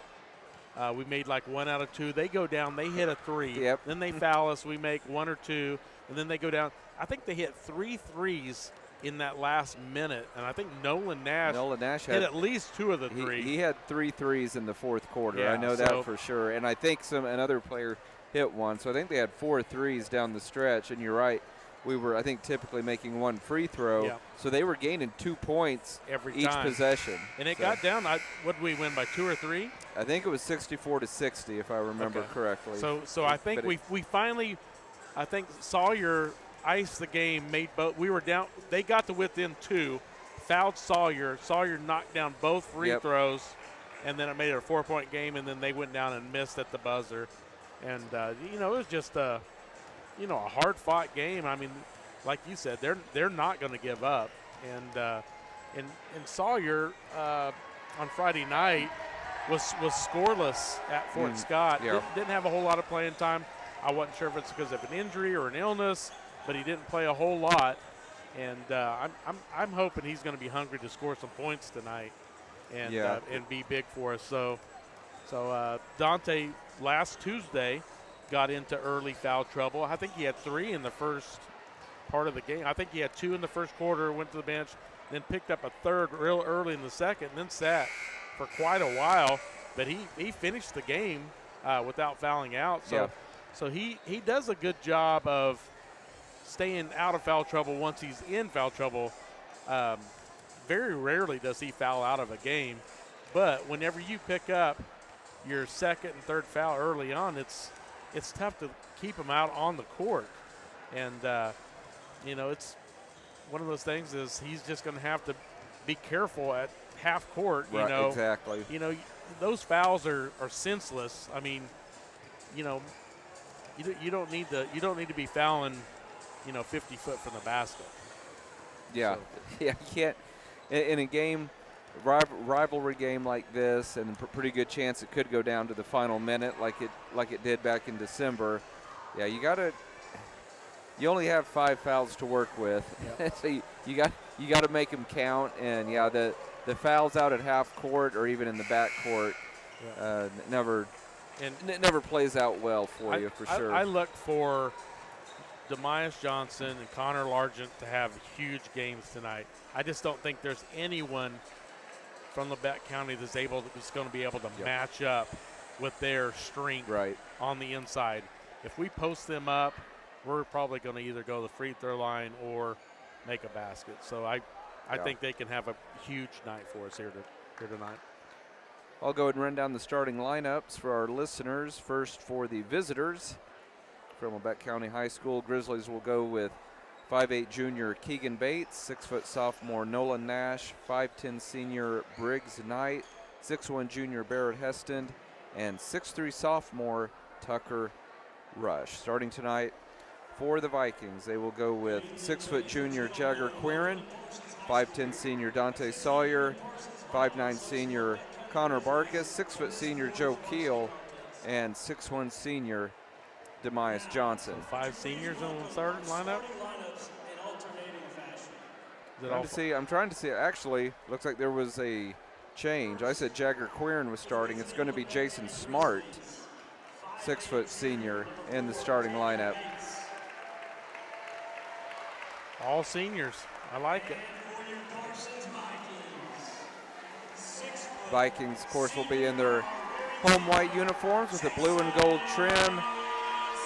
Grizzlies in their traveling red with the gold and white trim. Should be a fun night, Tony. It's definitely going to be a more competitive game than our earlier contest with the Lady Vikings. Although if you missed it, final score wasn't very close, but the Lady Vikings certainly fought hard for 32 minutes. Just didn't have enough in the tank and had to deal with that vaunted full court press of the Grizzlies for virtually the entire game. Yeah, it's just a tough matchup. Lady Vikings are getting better though. They're playing hard, and I still think they've got a win or two left. I agree. To finish this year. And we didn't get a chance to talk to Lady Viking head coach Wes Krull, but we'll talk to him at halftime of our boys contest.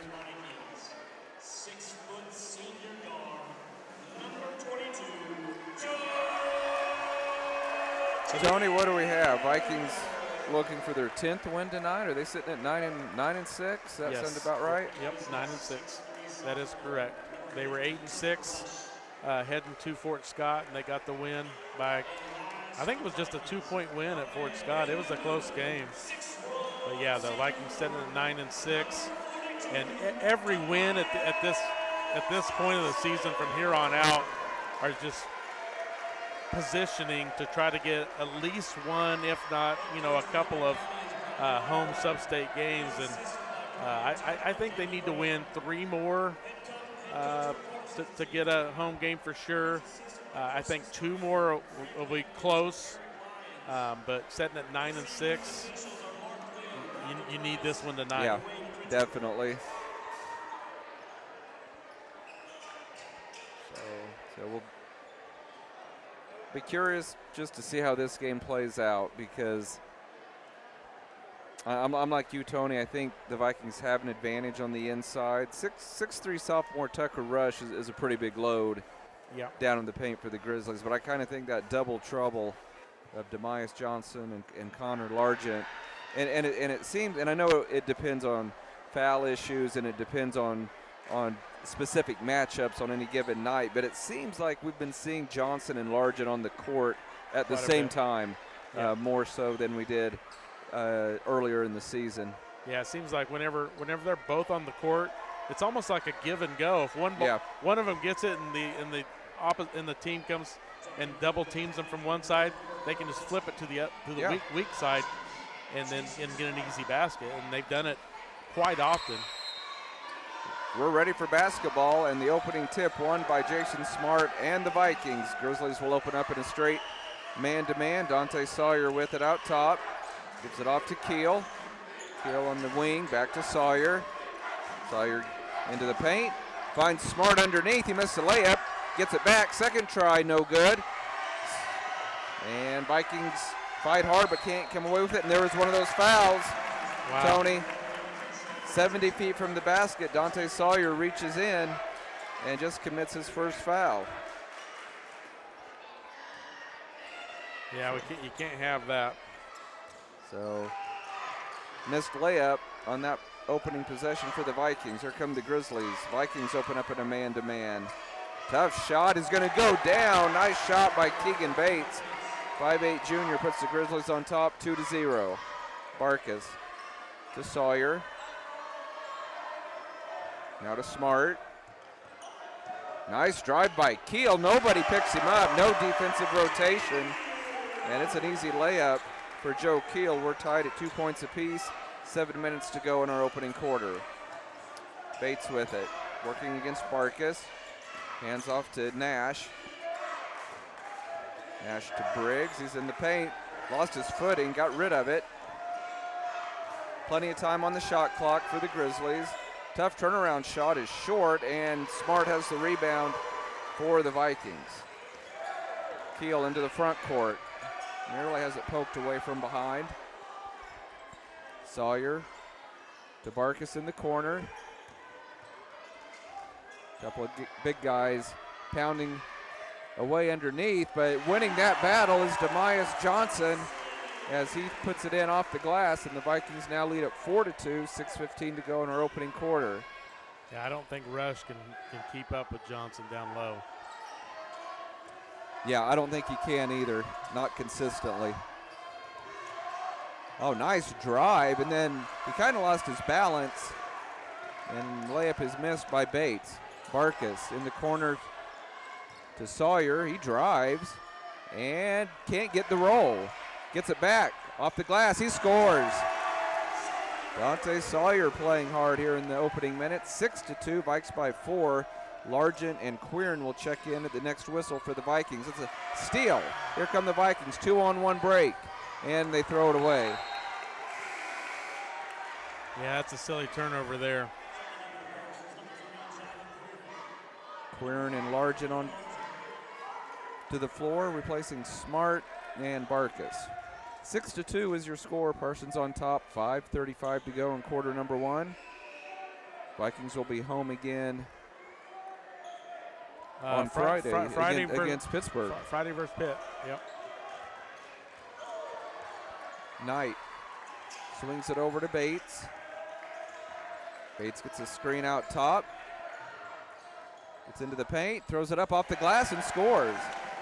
He's only 5'8", but both of his baskets here in the first quarter have been drives to the basket. 6-4, Vikes by 2. Largent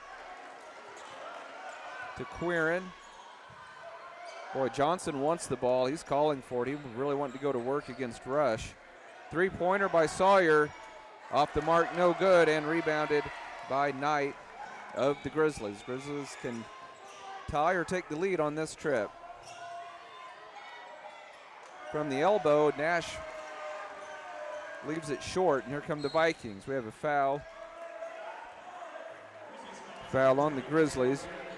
Out at the three-point line. Vikes will take it out. Foul on Barrett Heston. That's his first. Barkas into the lineup, replacing Demias. Vikes get it into Queern. Again, Vikings lead by 2. 4:40 to go in quarter number 1. Barkas guarded by Knight. Get it to Largent at the elbow. Hands off to Queern. Queern from 15. No good. And rebounded by Keegan Bates. Knight at the other end. Blocked. What a great defensive play by Sawyer. Great bounce pass, and then the layup missed. Vikings did everything right except make the layup at the other end. Three-pointer for the lead is good, knocking it down. Barrett Heston, and it is 7-6. LC by 1. They'll send in a couple of subs at the next whistle. Demias Johnson will check in as well for the Vikes. Barkas gets around his man. Goes up, another layup missed. Largent gets fouled, and he'll go to the line to shoot 2. Tony, at least 3 layups missed here in the opening minutes for the Vikings. Largent, the 6'4" junior, will go to the line to shoot 2. Grizzlies leading this one 7-6. 3:47 to go in quarter number 1. Free throw off the back iron, no good. Largent will have one more.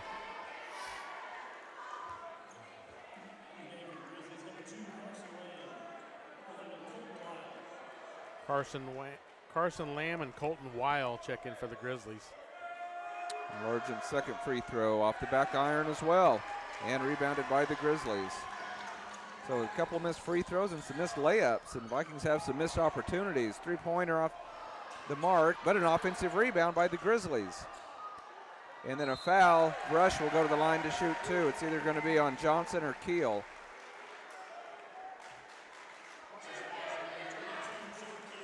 Joe Keel with his first and the team's second.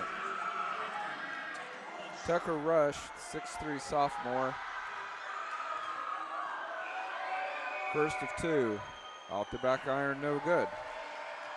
Getting your score, Grizzlies 7, Vikings 6, 3:33 to go in our opening quarter. Smart checks back into the Viking lineup, replacing Joe Keel. Tucker Rush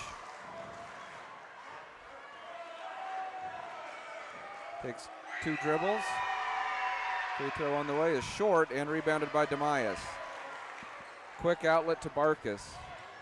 Barkas back to Demias. The top of the key. Hands off to Quirin. Gets it down to Demias. He's fouled on the floor. And I don't think the official liked the reaction by the Grizzly player. Yeah, foul is called on Colton Weil. That's his first. His first and the team's third. So the Vikings, trailing by one here in the first quarter, will be inbounding from the baseline. Quirin to throw it in. Largent has a pretty good size advantage on his guy. Then they get it to Johnson. He backs his man down, and he scores. 4 points for Demias, and the Vikings go back in front, 8-7, 3:10 to go in our opening quarter. Bates with it. Kicks in the corner, and a steal. Great anticipation by Jason Smart, but then even better anticipation and another steal in the backcourt by Nolan Nash, and he has an easy layup. 1 point lead for the Grizzlies. Three-pointer at the other end is off the mark by Quirin, rebounded by Rush. So the Grizzlies with a 1 point lead and the ball. Turnover. And I think you're either traveling or he stepped on the sideline. Either way, it is a turnover.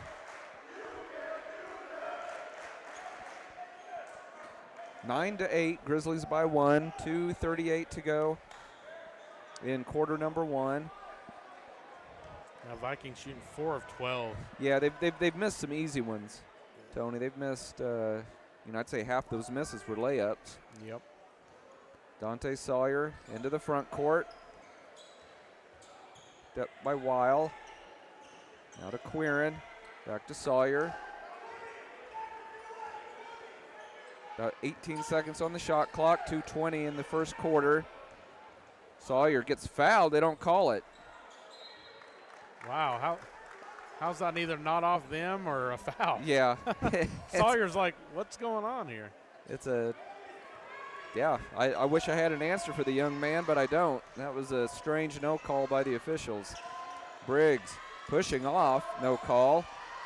And near steal, and it is a steal by Quirin.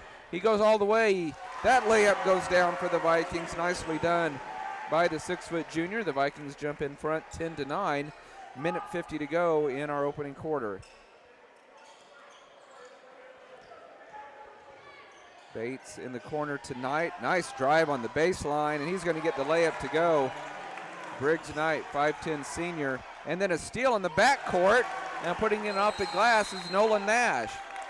Couple of errant passes in the backcourt by the Vikings, and it's 13-10. Grizzlies technically with their biggest lead of the night. They lead by 3 with a minute 33 to go in the opening quarter, forcing the Vikings to burn a 30-second timeout.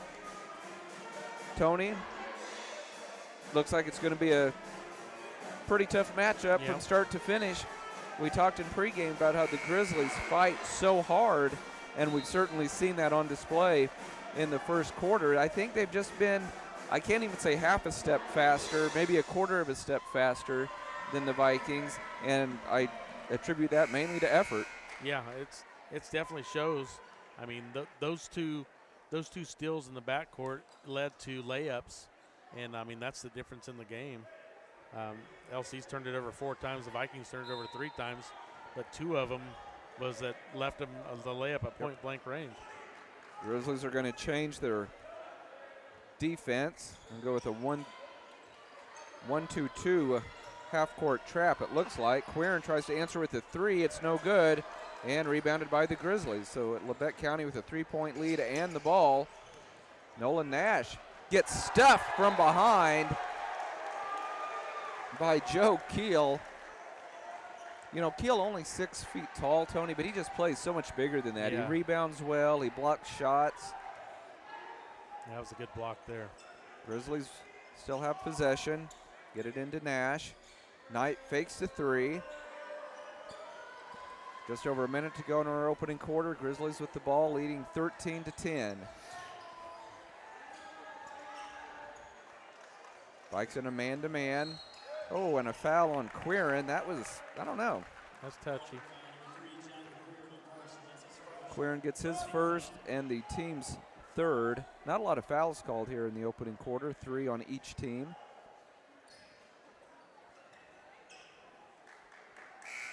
So 54 seconds to go in the quarter. Shot clock resets. Again, 13-10. Grizzlies on top. Having a little trouble getting it in. They finally do to Bates. Picked up by Barkas. Vikes in a man-to-man. Coach Argabright calls out the play from the sidelines. Bates, the top of the key. Over to Wheel. A long, long 3. In and out, no good. It was halfway down for Heston. Quickly at the other end, Quirin kicks it into the corner to Barkas. He wants the 3. He can't get it, and it's rebounded by the Grizzlies. I'm surprised the Vikings didn't hold for 1, Tony. Yeah, they're. Now the Grizzlies will have the last shot, and they will get the first possession of the second quarter. So the Vikings need to come up with a stop right here. 8 seconds to go. Bates, the point guard, dribbles it off his foot. Vikings are going to have to go quickly. 3 seconds. Barkas gets fouled from behind with 1.4. Unfortunately for the Vikings, only the 4th team foul. So no free throws. Briggs Knight picks up his first personal. It's going to have to be a catch and shoot. Nobody with more than 1 foul for either team here in the first quarter. Vikes with 1.4. See what they can do with it. They get it to Dante. His NBA 3 at the buzzer is an air ball, and that's the end of the first quarter. With your score, Grizzlies 13 and the Vikings 10. We'll be back in 30 seconds. You're listening to Viking Basketball on V93. With many years of combined experience, Eye Care Associates of Parsons has set the framework in providing comprehensive eye health examinations for all ages and routine vision care for families throughout the 4-state area. Our optometrists and staff provide remarkable care with state-of-the-art technology to help with diagnosis and management of eye health conditions. Give us a call or visit our website to schedule your next eye exam. Eye Care Associates of Parsons. Experience modern eye care.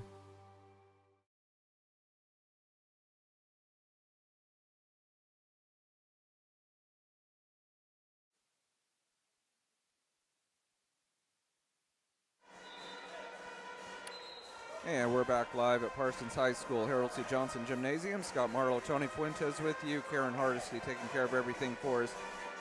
Back in the studio. Tony, Vikes trail 13-10. 10 points a quarter won't get it done. They're just going to have to pick things up on the offensive end. I think they'll be okay on the defensive end. I agree. It's just,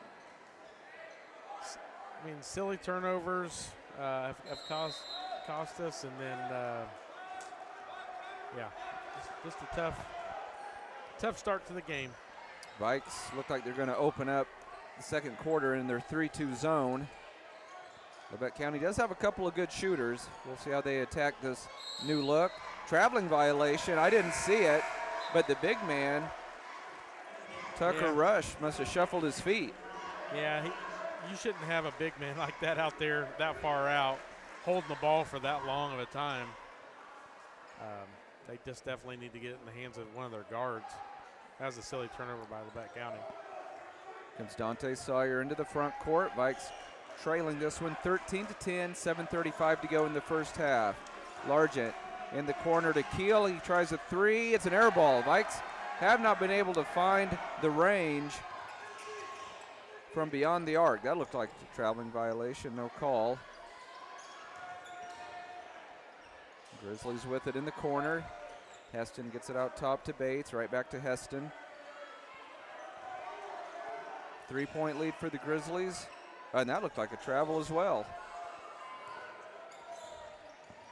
10 seconds on the shot clock for the Grizzlies. And the man on the baseline and cutting to the basket, it's Bates.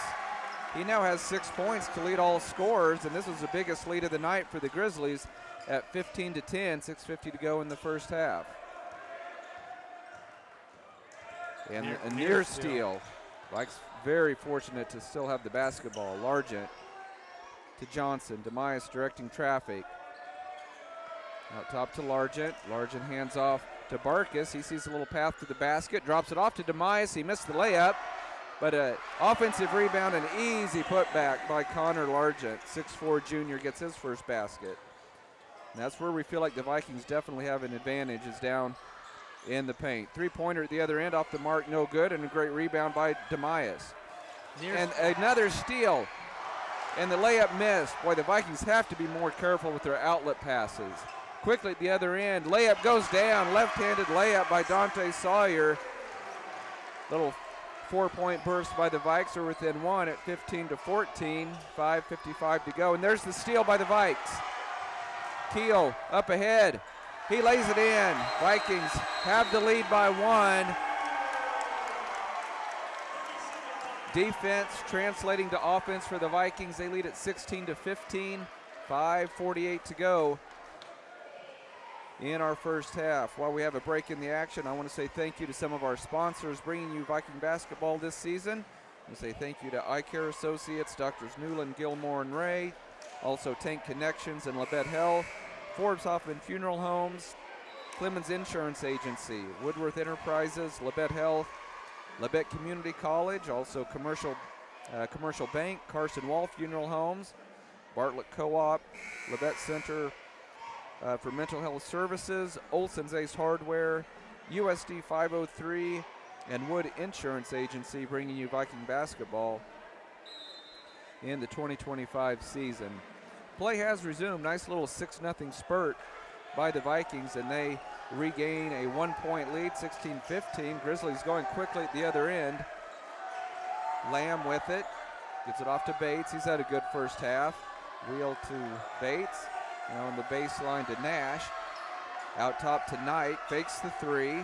Cut off at the free throw line. From about 10. Shot is short by Nolan Nash. Here come the Vikings. Barkus, yep, double dribble, sure enough. Little bit of indecision by the senior.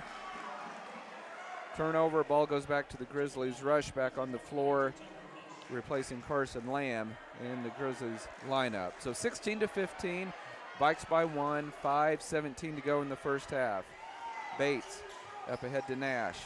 We get it down to Rush, and the sophomore lost it out of bounds. Oh, no, absolutely not.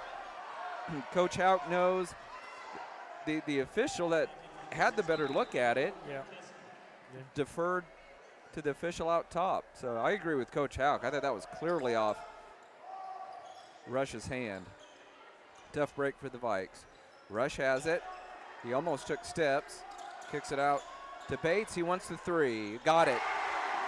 He has had an excellent first half. He has 9 points, and the Grizzlies lead by 2, 18-16. Under 5 minutes to go in the first half. Sawyer to Johnson. Grizzlies back in a man-to-man. Barkus to Sawyer for a three. He's going to get it to go down. 7 points for Sawyer, and the Vikings have a 1-point lead. Then a block. That's a clean block. That's the same official that missed the out-of-bounds situation. Oh, Sawyer's better be careful or he's going to get a technical. But You know, you can't talk, especially in high school, you can't talk to the official, but Dante's right. It was a clean block. It was a clean block. It was a clean block. Yeah, that's not a good call there. So 2 free throws coming. First one good for Nolan Nash. 19-19 is your score. 4:31 to go in our first half. Nash with 5 points. Second free throw is also good. So 1 point lead for the Grizzlies. 4.5 to go in quarter number 2. Keel gets the ball into the front court.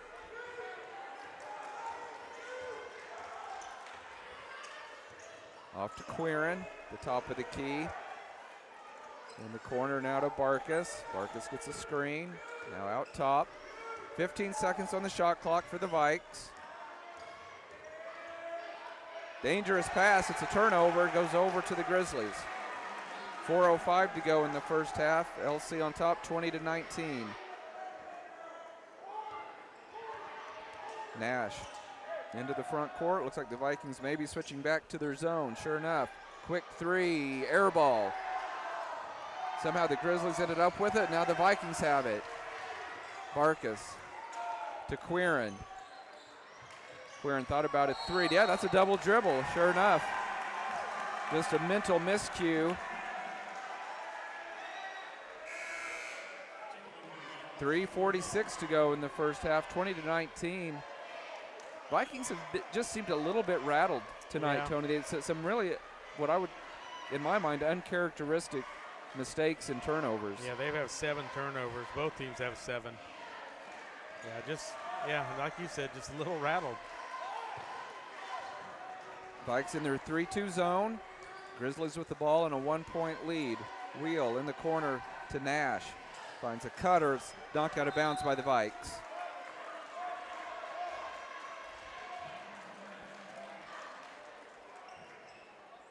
Nolan Nash to throw it in right in front of the Viking student section. 3-pointer from the corner. Around and off, no good. That an offensive rebound by Nash. Finds the big man underneath, and he missed the left-handed layup. Vikes catch a break, and then they just throw it away. Coach Hack beside himself. The outlet pass by Johnson was a little too tall for Jason Smart. Vikings are going to have to clean things up here, Tony. Yeah, they just got to take care of the ball. 1-point lead for the Grizzlies. 3:13 to go in the first half. Bates, nice drive, kicks it in the corner. Heston to Nash. Tough shot from the baseline off the side of the backboard. Here come the Vikings on the move. And then great hustle by, I think it was Bates. And Bates shoots at the other end. It spins off, no good. That's over the back, no call. And then they call a jump ball situation, and I don't know. Unbelievable. Vikes will keep possession. 20-19. Grizzlies by 1. 2:48 to go in the first half. Barkas into the front court. Oh, strong move in the paint by Largent, and he got it to go. 4 points for the 6'4 junior. Vikes lead by 1. 2.5 minutes to go in quarter number 2. Wheel to Rush. Back to Wheel. Little floater in the paint, goes down for who else? Keegan Bates. He has 11 points in the first half. He has really played hard on both ends of the floor. 1-point lead for the Grizzlies. 2:07 to go in the first half. Grizzlies in a man-to-man. Largent. Oh, that's a turnover on Largent. Vikes caught a break. Should have been a foul on Yeah, they're letting a lot of contact go. Keel to Barkas in the corner. Barkas drives. Little floater off the glass, goes. Barkas with his first basket. Back and forth we go. Vikes by 1, 23-22, minute 40 to go in the first half. Heston with it. Out top to Bates. Vikes in their 3-2 zone. Heston wants the three. Short. Rebounded by Keel. He's got to look out. Barkas open for a three. It's going to be an air ball, but there to clean up the mess is Jason Smart, and he puts it in off the glass, and a timeout called by the Vikings. 25-22, Vikes by 3, minute 16 to go in the first half, and we have another break in the action. I will say thank you to the rest of our sponsors, Bowen Pharmacy, Roy's Auto, Strategic Partners, SEK Orthopedic, Community National Bank, Parsons Educational Foundation, Snyder Lawn Care, also Tom Davis, and Preston Page of Shelter Insurance. So, Tony, neither team has had much separation. I think a 5-point lead by the Grizzlies, the biggest lead of the night for either team. Right now, the Vikings lead by 3.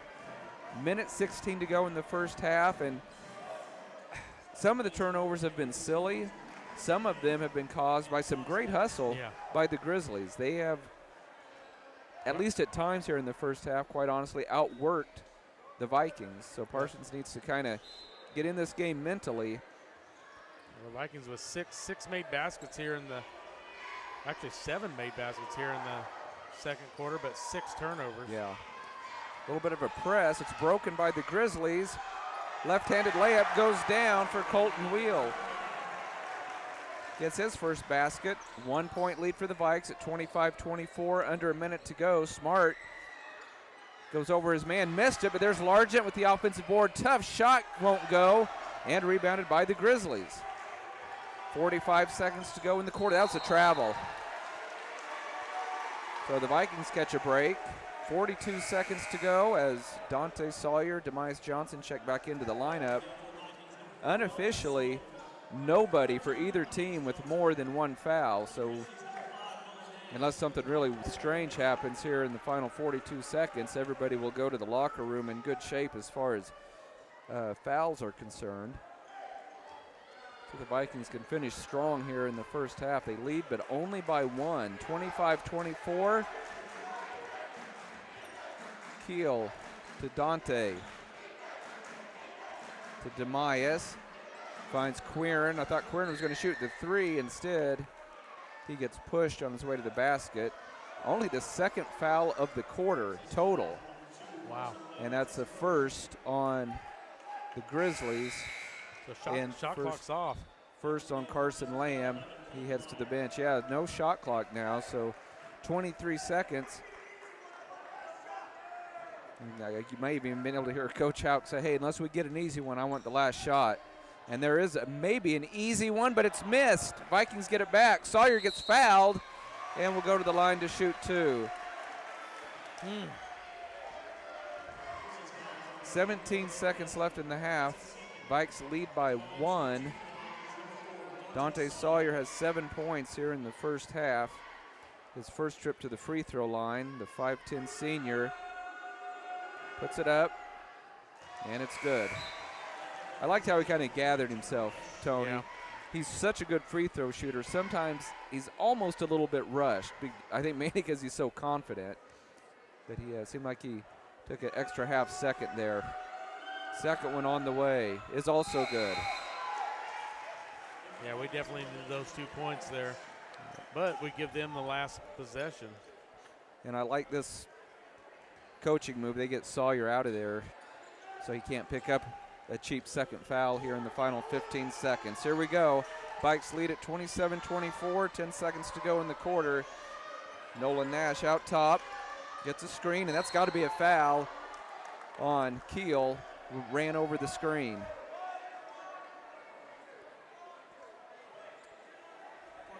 So unfortunately, that is Keel's second. So he's got to be careful not to pick up a silly 3rd one here in the final 4 seconds. Here we go. It's going to be a half-court heave, air ball, and then a full-court shot. It almost went. Grazed the backboard by Demias Johnson, but halftime is here with your score. Parsons 27, Lebec County 24. We will take a 3-minute commercial break. Be back with our Eye Care Associate halftime show. You're listening to Viking basketball on V93. Discover what you've been missing in Parsons, Kansas. Curious Minds Discovery Zone, a children's museum that inspires a love of learning with hands-on exhibits for all ages to imagine, create, learn, and discover. Kids enjoy looking through microscopes, building on our magnetic ball run wall, creative play in our doctor's office or grocery store, and lots more. Discover, explore, Parsons, Kansas.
Good.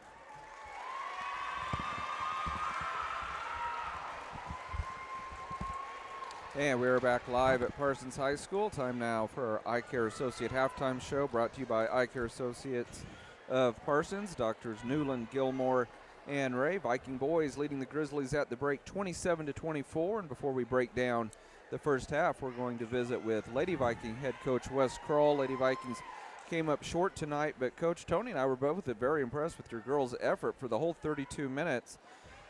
Ultimately, the difference, that relentless full-court press of the Lady Grizzlies, a lot of turnovers. Also, they're a bigger team. They had some offensive rebounds, and just pretty much consistently from the first quarter through the end of the game, they had twice as many shots at the basket as your team, which just makes it hard to win. But overall, what do you think of your girls' performance? Yeah. Something we talked about at the end was there was a lot of pros and a lot of cons to that game. A pro being, if we play how we played in the second quarter, we're a pretty good team, And after that first quarter, they got up to about 15-20, just us handling pressure, O'Brien, Labette County, she is hard to play against. She's fast. She's an athlete. She's athletic. She does a good job. She does a good job of making it hard for the other team. Yeah. And that was the key in the first quarter, is handling that pressure. Now, a positive of tonight that we're stressed on. Yeah, it was rough giving up 78 or whatever. We don't have many games where we scored 45 points this year. So it's good to see some points on the board. I don't know necessarily the arrangement of those, but we're working every day to get better. Yeah. We knew Friday and Tuesday were going to be potentially our 2 toughest games to end the season. Right. And score didn't portray how well we played. Yeah, I agree. Because you guys, I thought the second half you guys played some really good basketball, but LCHS was able to match that and at times exceed it. And, and that's, when the other team, and Tony and I, another thing we talked about, you can't press the way they press unless you have a deep bench. Yeah. And it seems like year in and year out, they go 9, 10. I've even seen them go 11 deep in years past. Talk a little bit about how, maybe when you're wanting to go with maybe a 7-person rotation, that wears the team down by the fourth quarter. Yeah, it does.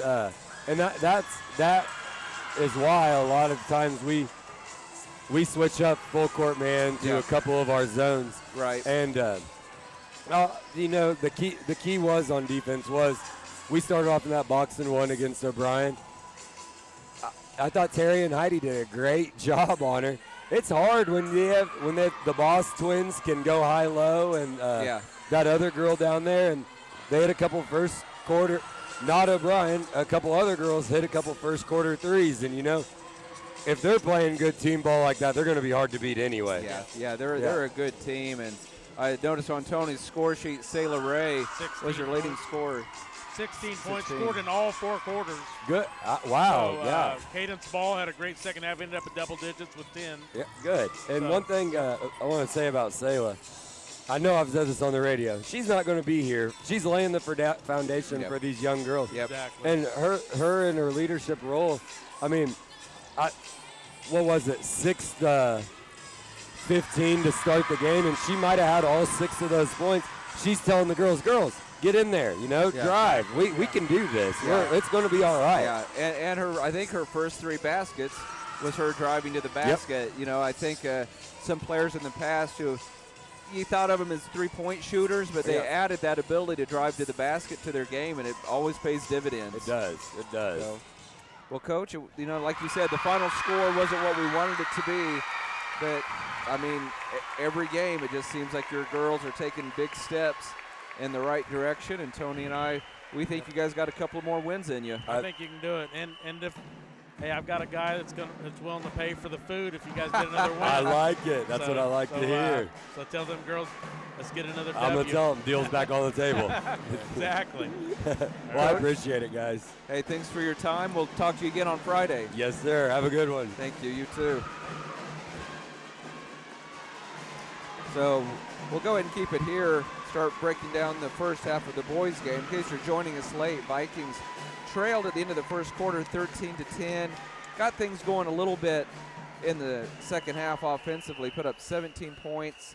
Outscored the Grizzlies 17-11 in that second quarter.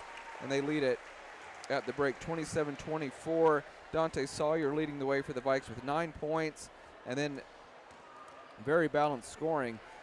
Outside of that, Demias Johnson, Joe Keel, Connor Largent with 4 points apiece, and then Connor Barkas, Jagger Queern, and Jason Smart with 2 points apiece. As far as the Grizzlies go, they were led by their 5'8 junior spark plug, Keegan Bates, in double figures with 11 points. He was just all over the floor in the first half, just tremendous effort, and he's rewarded with those 11 points. Had some steals as well and a couple of assists.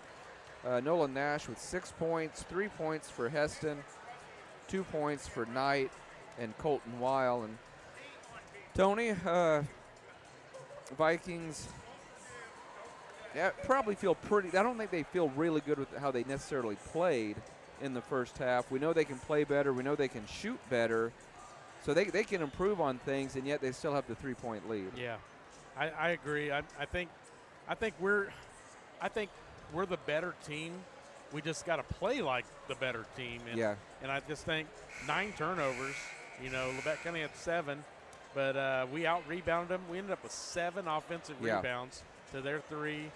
We out-rebounded them on the defensive boards 14-12. We just shot a little bit less percentage. We shot 12 for 31. They were 10 for 25.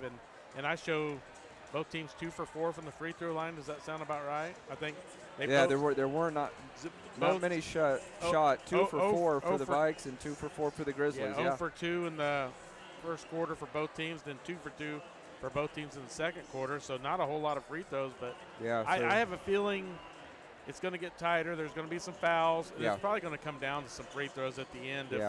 If it gets one way or another, a lead by 8 to 10 at the end, which I don't think it's been more than 5 or 6. Yeah, I think 5 is the biggest lead. The Grizzlies were up 15 to 10. So the Vikings, after being down 5, to come back and lead by 3 at halftime was a pretty good effort.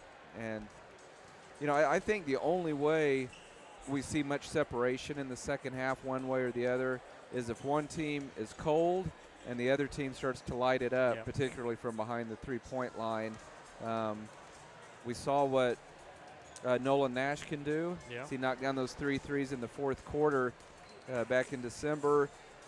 And anybody who's been following the Vikings the last few years knows that Dante Sawyer can just go off at any given time. And he only hit 1 3 in the first half, so I have a feeling, he might be looking at hitting 3 or 4 of those, hopefully.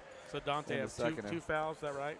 No, he only has 1. It's Joe Keel. I thought Dante picked up that one on that block. That's right. And he had the other one way down here. That's right. 60 foot. I was so flabbergasted that they called that foul that I didn't get it in the scorebook. And I think that's why he took him out. He didn't want him to get a cheap third foul there on that last possession, which was smart by Coach Houck. And I think Dante will be fine. I mean, he just can't pick up that foul way away from the basket. That one there, he's going for a block shot. I mean, it might have been a little bit of a bad call, but, I mean, he could have pushed him in the back before. Sure. And that's what the referee said, was there was a push in the back before the block. So he's just got to be careful. And I still think even if he picks up, his third and fourth, he's smart enough to play with those 3 and 4 fouls, even if he picks them up. So we're definitely going to need him in the game. We're going to need to knock down some big threes. And we just got to continue to – I think we just got to continue to try to go down low to Largent and Johnson. I still think where our advantage I still think we have a huge advantage there. And I don't think we've even tapped into even close to what we can. Yeah, I agree. And I bet as we get going in the second half here, I bet we see a lot of that. I bet the Vikings play inside out and really try to get that ball down into the low post. Grizzlies will have the ball first as we get going in the third quarter. Vikes with a 3-point lead from the elbow. Jump shot goes down. Keegan Bates. Vikes are going to have to figure out a way to slow him down. He leads all scorers with 13. 1-point lead for the Vikes, 27-26. 7:40 to go in the third quarter. There's Demias, kicks it in the corner to a wide open Dante Sawyer. Missed it. Should have had the rebound. Yeah, Vikes think 2 guys were fighting for it and ended up in the hands of the Grizzlies. So LC with a chance to regain the lead. Little floater, no good, and pulled out of there by Keel. Keel hands off to Sawyer. Nice drive, and he scores off the glass. He's in double figures with 11. Vikes by 3. 29-26, 7:05 to go in the third quarter. So think about Sawyer. If his 3-point shot is off, he has other ways to score. Rush in trouble on the baseline. Gets it off to Bates. His reverse layup is not going to go, and the Vikes knock it out of bounds, and it will stay with the Grizzlies. 29-26, Vikes by 3, 6:51 to go in quarter number 3. Bates to throw it in right in front of the Grizzly bench. Gets it into Knight. Now right back to Bates for 3. He is good. Vikes are going to have to be aware of where he is at all times on the floor. He leads all scorers with 16. We're tied at 29, and then a silly turnover and a steal for Bates, and he lays it in with the left hand at the other end. Tony, we saw too much of that in the first half. Yeah. 31-29, Grizzlies by 2. Over half their points scored by one man. Tough shot. Won't go for Sawyer. He hits the floor hard. He'll go to the line to shoot 2. Got 18 of the Grizzlies, 31 points by Keegan Bates. So seemingly, Tony, slow him down. Yep. And things get a lot easier. Yeah, he's definitely having the game in his life. Yes. Tonight. Dante in double figures with 11. 2 for 2 from the line. Goes up and knocks it down.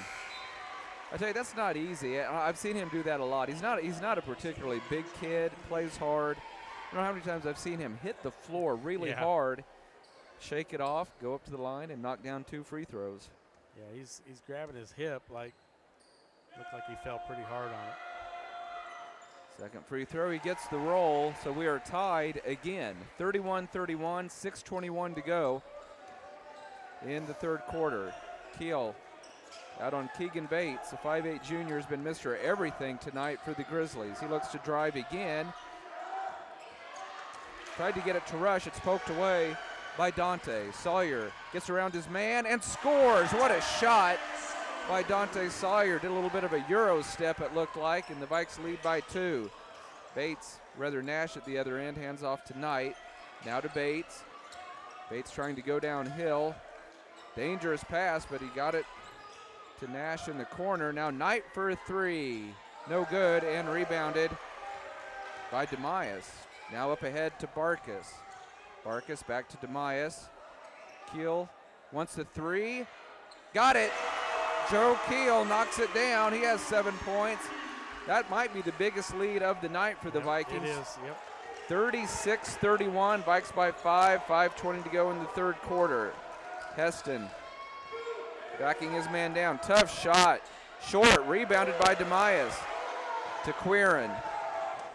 Coach Houck wanted the team to get up the court quicker, and they didn't do it, so they'll have to just set up their half-court offense. Quirin keeps it himself. Can't get it to go. Coach Houck not pleased with that possession. Bates, jump stop. Reverse layup goes down. He is on fire tonight.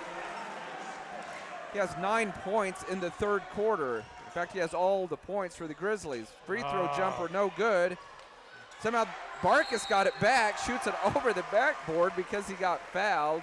He'll go to the line to shoot 2. Tony, you just can't let one guy do what Bates is doing. Yeah, he's been unstoppable. And he's probably one of the smallest guys on the court, if not the smallest. 20 of his team's 33. And the free throw no good by Barkas.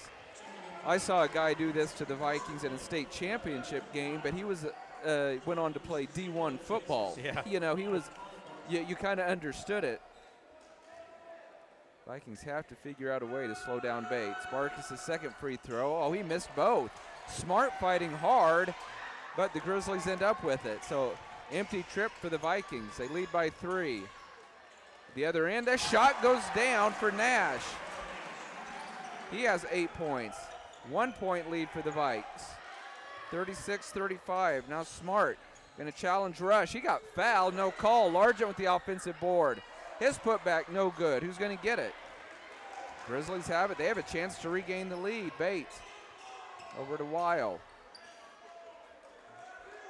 Bates will slow things down just a little bit. He has 20 points on the night, and we're only halfway through the third quarter.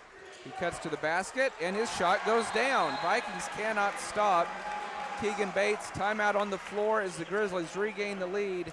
37-36, 3:56 to go in the quarter. It's a 30-second break, so we'll just keep it here at the gym. Tony, some of what Bates has done, it's just been great basketball by him.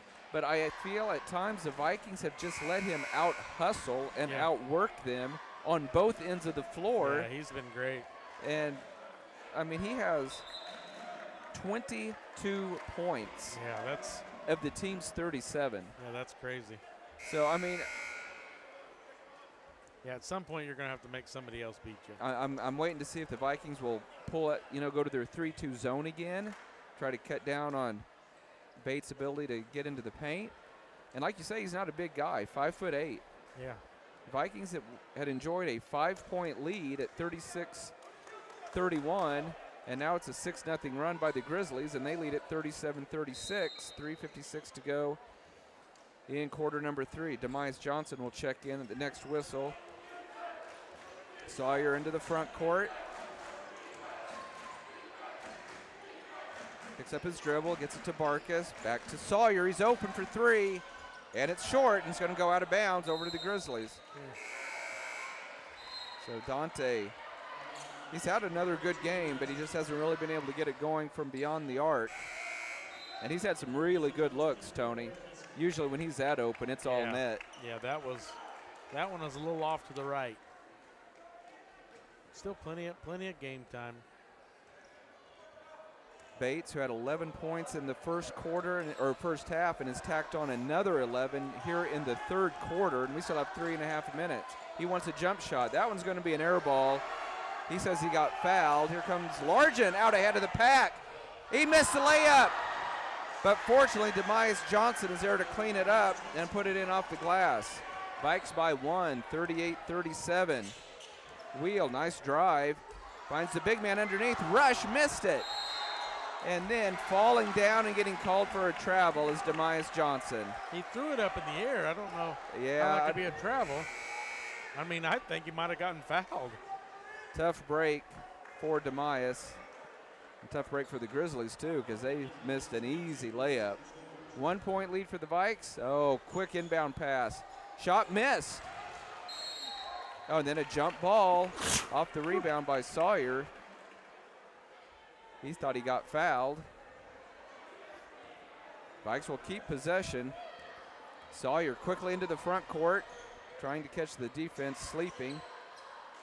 Largent at the top of the key, has it poked away, and out hustling everybody is Bates, and somehow Largent got it back, and then Bates commits the foul. And believe it or not, Tony, with all of his action tonight, just his first personal.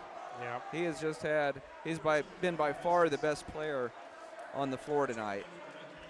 38-37, Vikes by 1, 2:51 to go in the third quarter. Dante Sawyer slowly into the front court, picked up by Bates. Dante gets around his man, little floater in the paint, goes down. Dante Sawyer. And the three-pointer's not there. He just penetrates and scores. Nicely done by the senior. 3-point lead for the Vikes. Bates picks up his dribble. Tough shot, another air ball. Hopefully his legs are getting a little tired. Smart with it. Gets it up to Sawyer. Gets a screen now. Now over to Keel.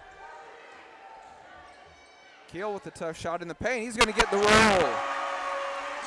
Keel with 9 points. Vikes match their biggest lead, 42-37. Neither team has led by more than 5 the entire night. Nash drives. Off the glass, no good. Nice box out by Sawyer. Should have been over the back. Got to be a foul on 22. I'm not sure I don't even know what the call was. They called it out of bounds off Labette County. So the Vikings get the ball, but yeah, I don't understand the kind of swallowing the whistle on that, because Sawyer had a great box out and looked like got fouled pretty hard. So here we go. Vikes looking for their biggest lead of the night. They're up 42-37.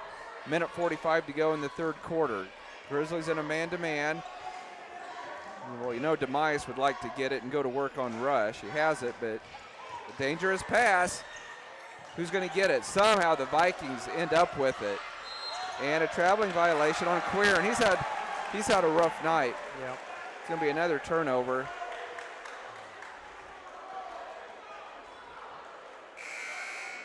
Boy, the Vikings have to be aware of where Keegan Bates is on both ends of the floor at all times. Right, he's finally going to get a break.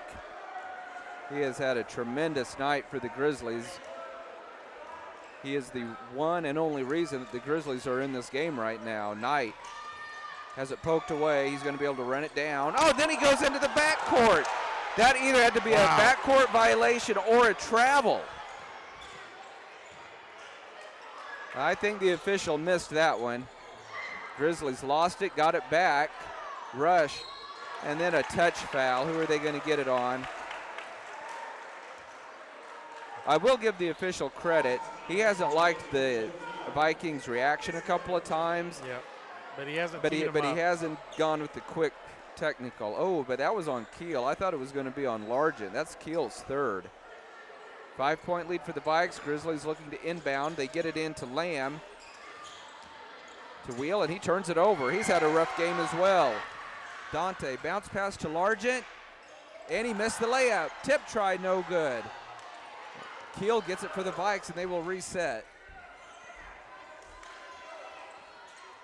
Sawyer, nowhere to go. So now out to Keel. He wants a three. Oh, it spins out. Follow, no good. Multiple opportunities for the Vikings, and here come the Grizzlies, and a foul on Quirin. His second. So 35 seconds left in the quarter. There's 1/10 of a second difference between the game clock and the shot clock, so the Grizzlies can essentially hold for the last shot. Boy, I wish that three-pointer had gone down, Tony. Wow, it was like a toilet bowl. Dangerous pass. Grizzlies have it. Bates back out on the floor. He drives. Floater off the glass. Goes down. Unstoppable tonight. 42-39. Vikes by 3. Now they can hold for the last shot. Is another foul. But instead, Sawyer goes all the way to the basket and scores. Bates into the front court with 8 seconds. Vikes with a 5-point lead. Barkas, you know who's going to take this shot. Bates with 2 seconds. Now he kicks it into the corner for Lamb's three. It's good. Only the third player to score in the second half. Into the third quarter with the score. Parsons 44, Grizzlies 42. We'll be back with the fourth quarter in 30 seconds. You're listening to Viking Basketball on V93. With many years of combined experience, Eye Care Associates of Parsons has set the framework in providing comprehensive eye health examinations for all ages and routine vision care for families throughout the 4-state area. Our optometrists and staff provide remarkable care with state-of-the-art technology to help with diagnosis and management of eye health conditions. Give us a call or visit our website to schedule your next eye exam. Eye Care Associates of Parsons. Experience modern eye care.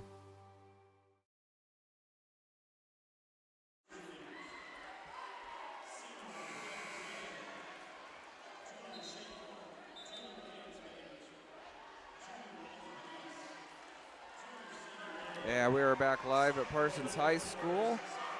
Off a big three-pointer at the buzzer for the Grizzlies. They only trail the Vikes by 2, 44-42.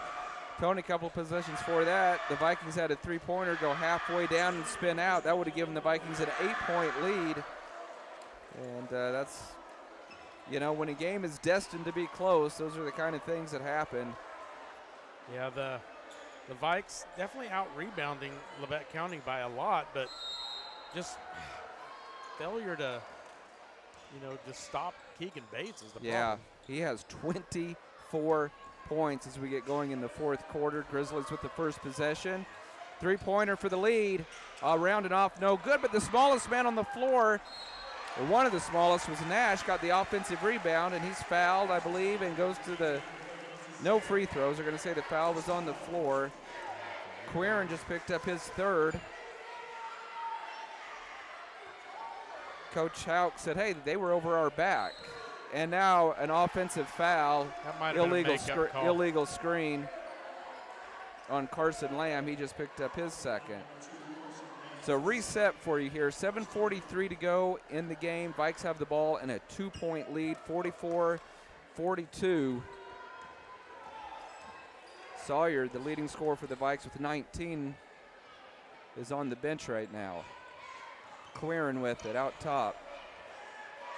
Picks up his dribble. He's going to need some help. Finds Barkas. Barkas finds Smart underneath. Missed the layup. Follow. Will not go for Demise, but he's fouled. Tony, just like in the first quarter, Vikings, some pretty darn good looks close to the basket, and it's just not going down.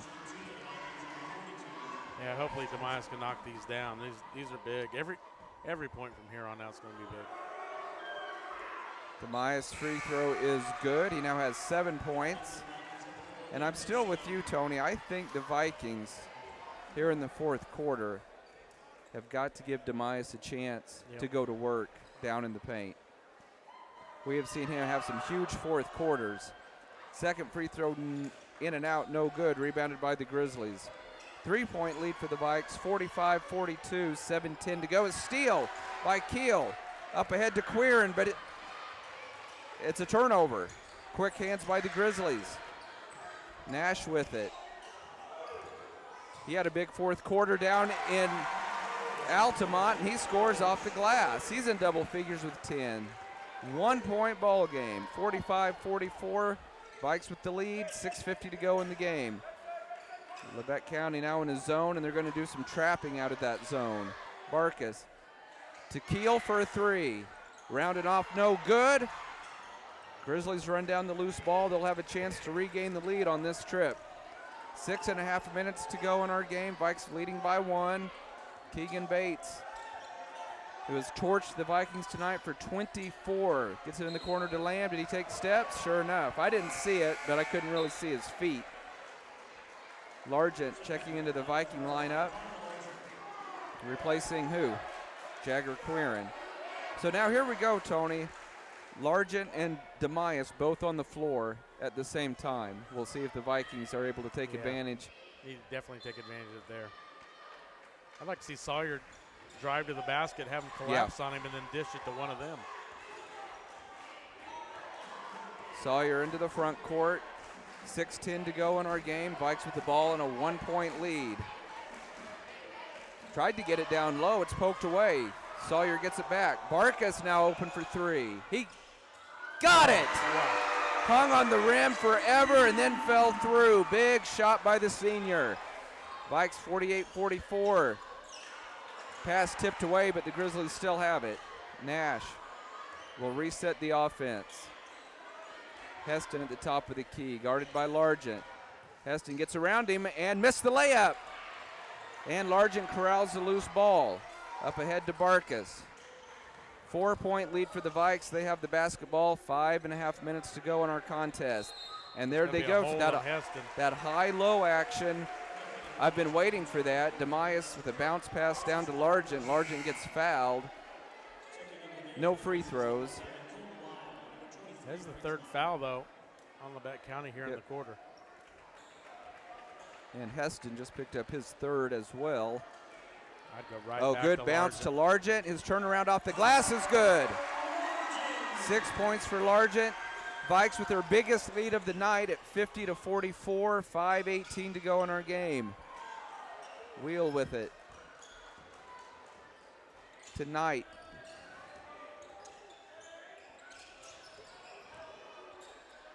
Left-handed layup missed by the Grizzlies. 2-on-1 break. Keel lost it. That was out of sorts the whole time because it looked like Sawyer kind of got hung up on his hip a little bit, and then it just threw the timing off on the whole thing. The Vikings missed an opportunity to have an 8-point lead. This Dewey kid that just checked in hit 4 3-pointers in that JV game, Scott.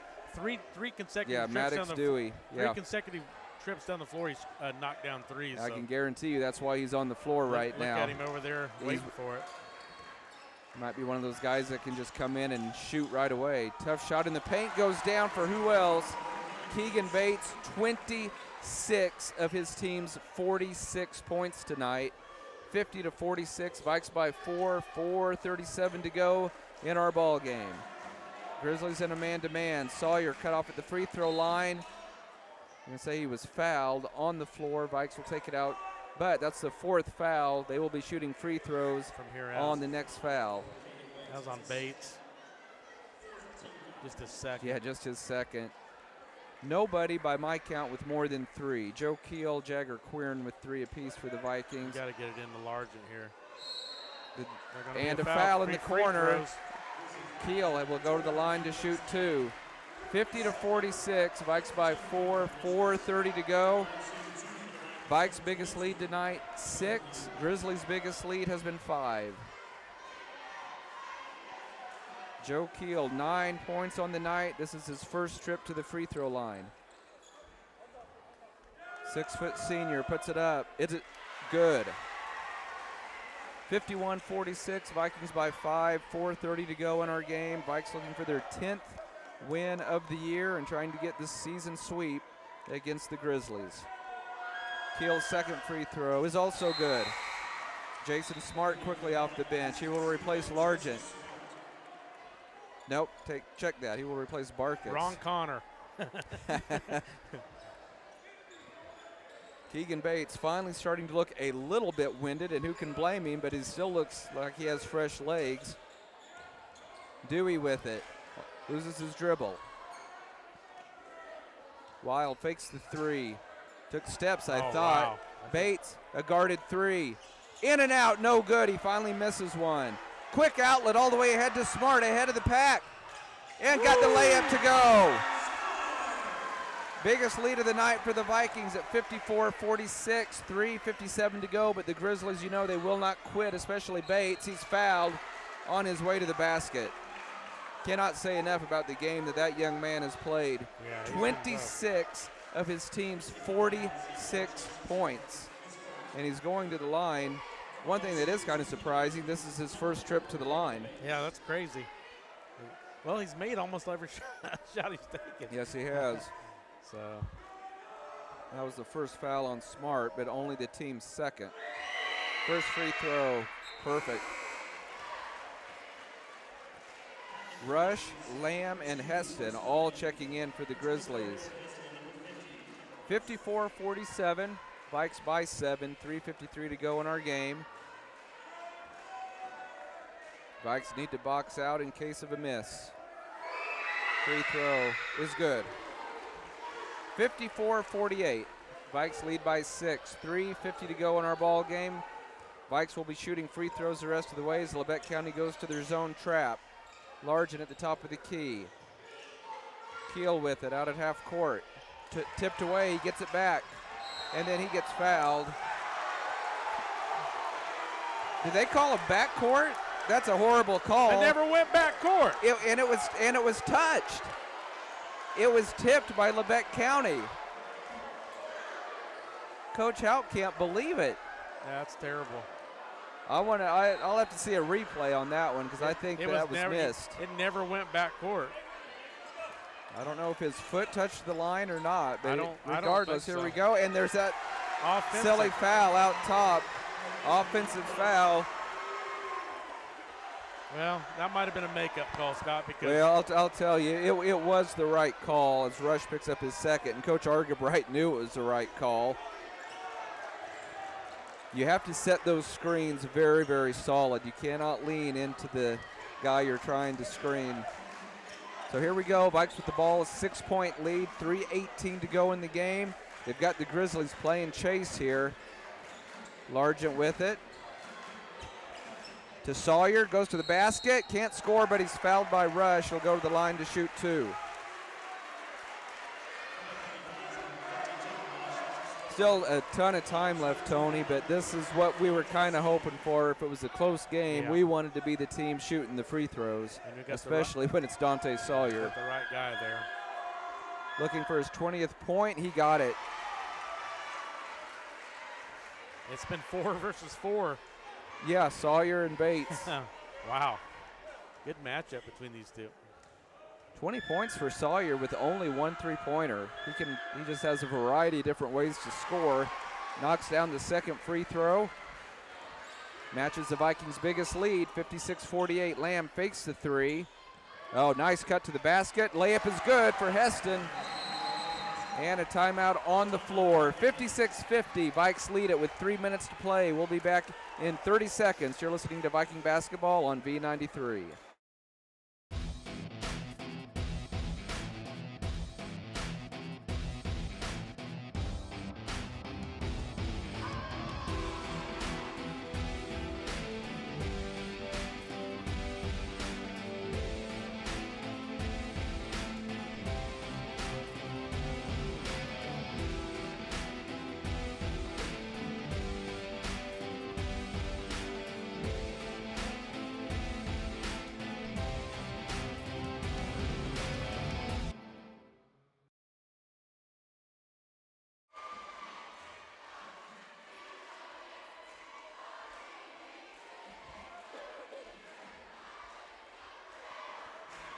Well, it's been a great night for high school basketball.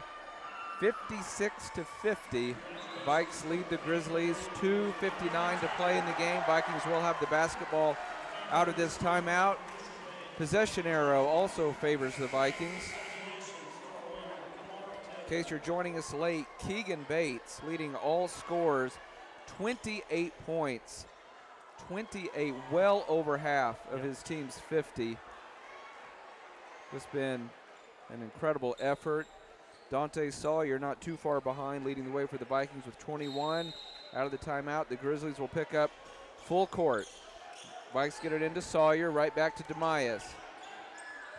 Dangerous pass, but the Vikings break the press. They find Largent. He goes up, he's fouled, and he scores!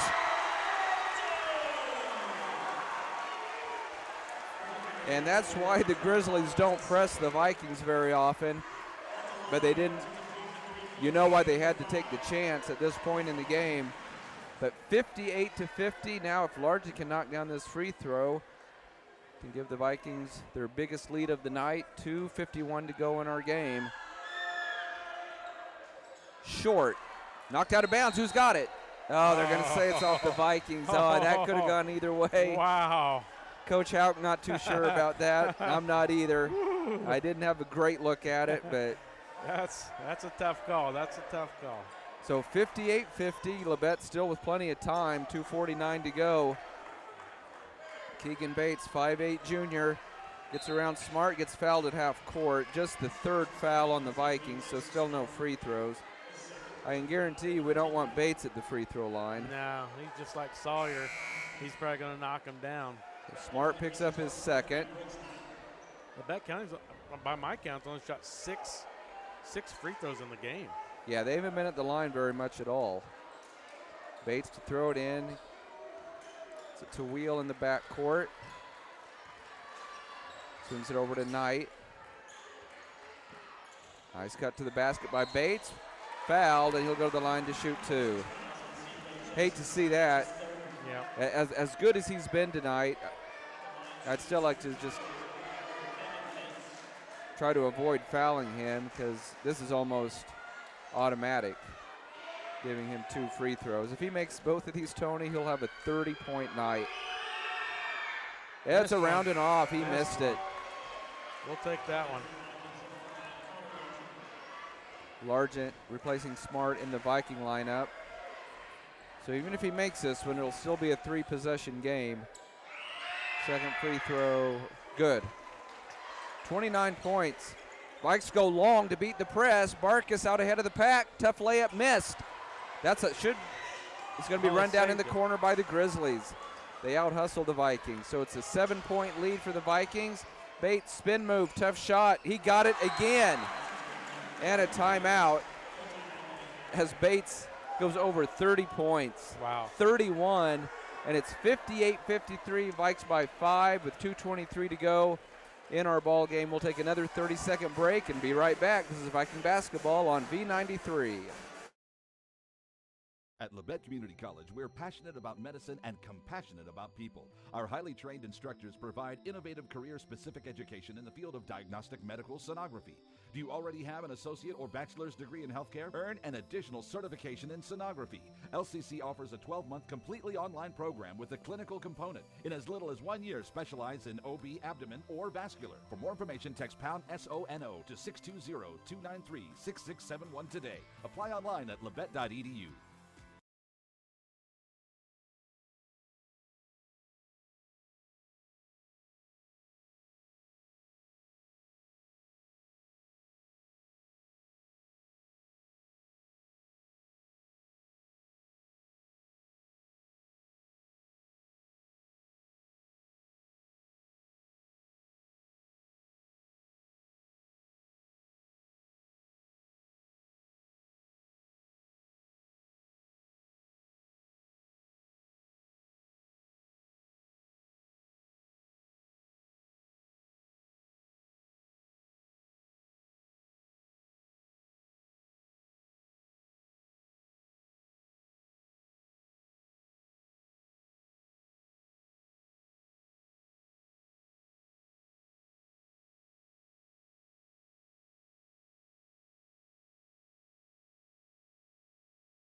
Three-pointer by Knight. He got fouled by Quirin.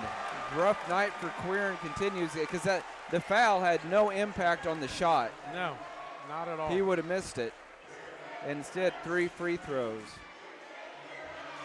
Quirin picks up his 4th. My goodness.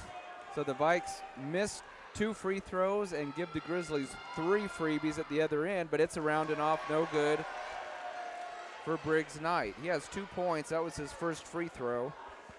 Score remains 58-53, Vikes by 5, 2:06 to go. Second free throw, in and out, no good. By my count, this will be the 16th free throw of the quarter. Yeah, free throws have picked up. 9 for the Vikes and 7 for the Bet County. Could take a long time to play this final 2:06. Got the third one to go down, so it's 58-54, Vikes by 4. Dante Sawyer, he wouldn't mind getting fouled, and he does. I don't think Coach Argabright be too happy with that. Keegan Bates. I think Labette County's really wanting to extend the game. Bates picks up his 3rd. Just a 4-point lead for the Vikes with 2:02 to go in our game. Sawyer looking for point number 22, and he got it. Yeah. Lamb checks in for the Grizzlies. Get it back to 6 here if he knocks this one down, Scott.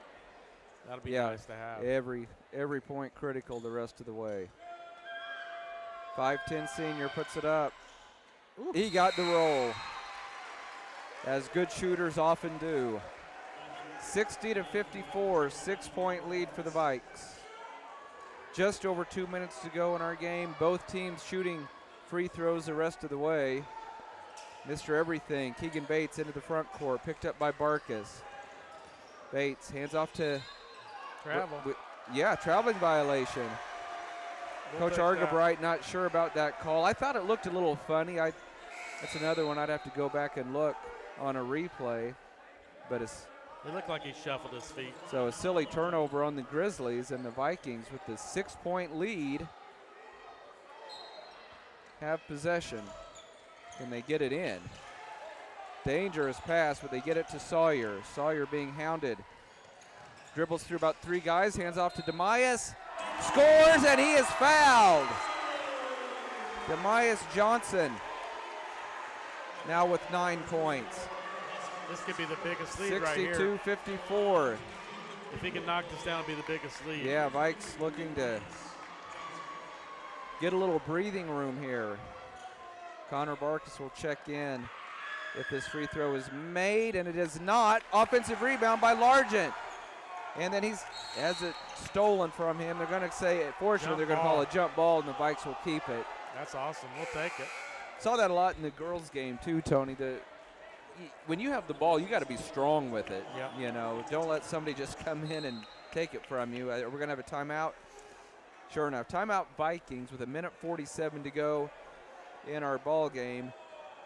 Vikes leading 62-54. So waiting to see, and it is a full timeout. So we'll take a 30-second commercial break and be right back. You're listening to Viking Basketball on V93. With many years of combined experience, Eye Care Associates of Parsons has set the framework in providing comprehensive eye health examinations for all ages and routine vision care for families throughout the 4-state area. Our optometrists and staff provide remarkable care with state-of-the-art technology to help with diagnosis and management of eye health conditions. Give us a call or visit our website to schedule your next eye exam. Eye Care Associates of Parsons. Experience modern eye care.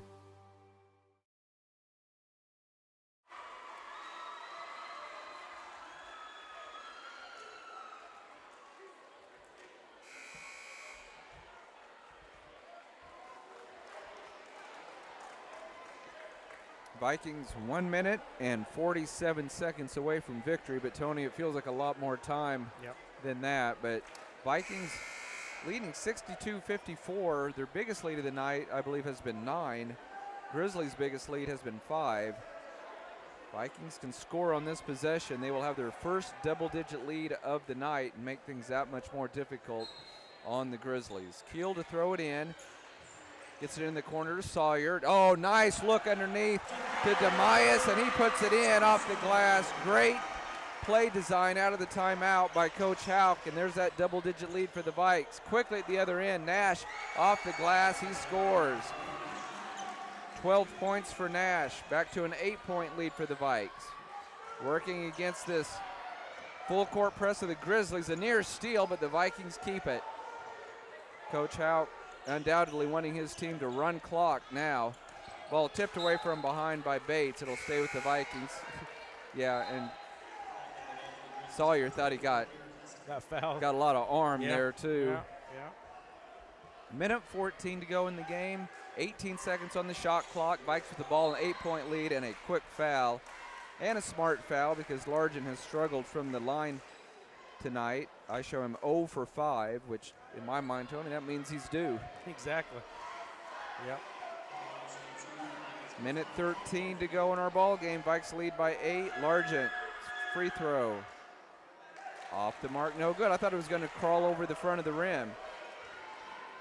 He's 0 for 4 here in the fourth quarter, 0 for 6 on the night. He has 8 points. Second free throw off the mark, no good. So you know who the Grizzlies are going to keep fouling if he's on the floor. Heston out to Nash for a 3. He got it. That's what he did to the Vikings down in Altamont. Fourth quarter threes.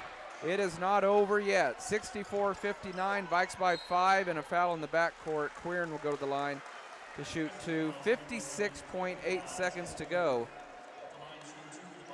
You know that Coach wants Largent out there because of his size and the ability to rebound, but man, I don't know how much you can keep him out there because he's struggling so much from the line. Meanwhile, Queern shooting his first free throws. Nothing but net on the first one. Nice job by the 6-foot junior. He now has 3 points, and it's a 6-point lead for the Vikes, trying to make it a 3-possession game. Off the back iron, no good, but an offensive rebound. The Vikes have it. Now they can run some clock, but a foul in the backcourt on Keegan Bates, his 4th. 52 seconds to go. 2 free throws coming for Joe Keel. One would make it a 3-possession game. Yeah, just one would be huge at this point. Free throw rattles home. 12 points for Keel. He's 3 for 3 from the line here in the fourth quarter. They're trying to get the right guy on the right side, and they switched them all the way. Oh, that's funny. Keel's second free throw, in and out, no good. Largent almost had the offensive board, but it's taken by Nash. 7-point lead for the Vikes. Lamb to Nash. They lose it. Who's it off? I thought that went off Nash. Or rather, Lamb. 7-point game, though. Going by the Vikings' reaction, though, I think the official got it right. So, yeah, Nolan Nash should throw it in. 66-59, Vikes by 7, 41 seconds to go. Grizzlies have to go fast. Bates. Tough shot. Missed it. Rebounded. That's Bates by Sawyer, and Bates just fouled out. He's gone. What a performance by Bates. He finishes with 31 points. 31, his teammates have added 28. Wow. 66-59, Vikes by 7, 31 seconds to go. Dante Sawyer has 23 points on the night. Free throw, good. I show him perfect from the free throw line tonight. This is the 20th free throw of the fourth quarter for the Vikings. 20 free throws in the fourth quarter. Unbelievable. That's a lot. Sawyer now 10 for 10 from the free throw line. 68-59, and with Superman Keegan Bates on the bench with 5 fouls, it will take a miracle for the Grizzlies to come back, but we have seen some really strange things happen this season. Here we go. Nash to Lamb for a guarded 3. Got it. Wow. They just don't go away. They refuse to go away. I thought the Vikings were up by 10. Nah, It was 68-59? Yeah. Okay. Yep. Yeah, they were up by 9. All right, so timeout on the floor. Vikes leading by 6. 24 seconds to go. We'll be back in 30 seconds. This is Viking basketball on B93. At Labette Center, we have worked hard to make it easier than ever to start on your journey to wellness. The center provides a full range of mental health and substance use services to individuals of all ages. With expanded services and same-day access, you can begin your journey when you are ready. Visit our website at lcmhs.com to find out more about our services and begin your journey to wellness today. Labette Center for Mental Health. Help for today. Hope for tomorrow.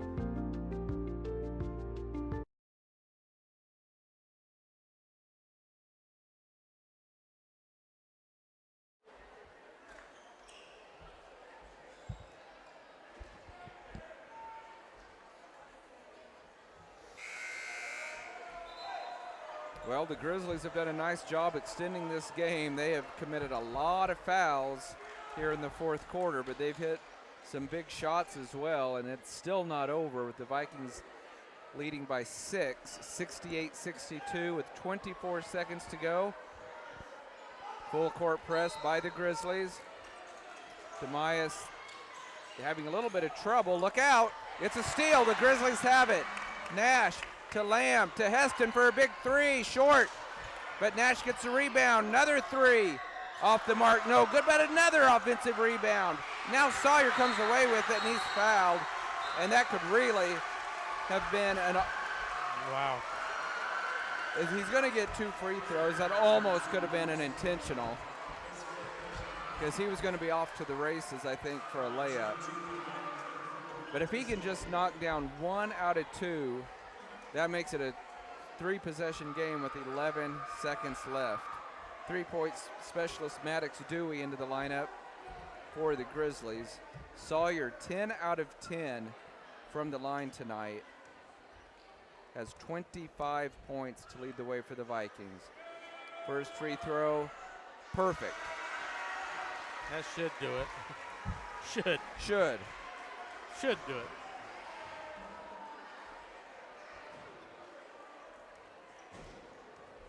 Sawyer's second free throw on the way. It's good. Barkas will replace Largent. 70-62, Vikes by 8. 11 seconds to go. Knight with it.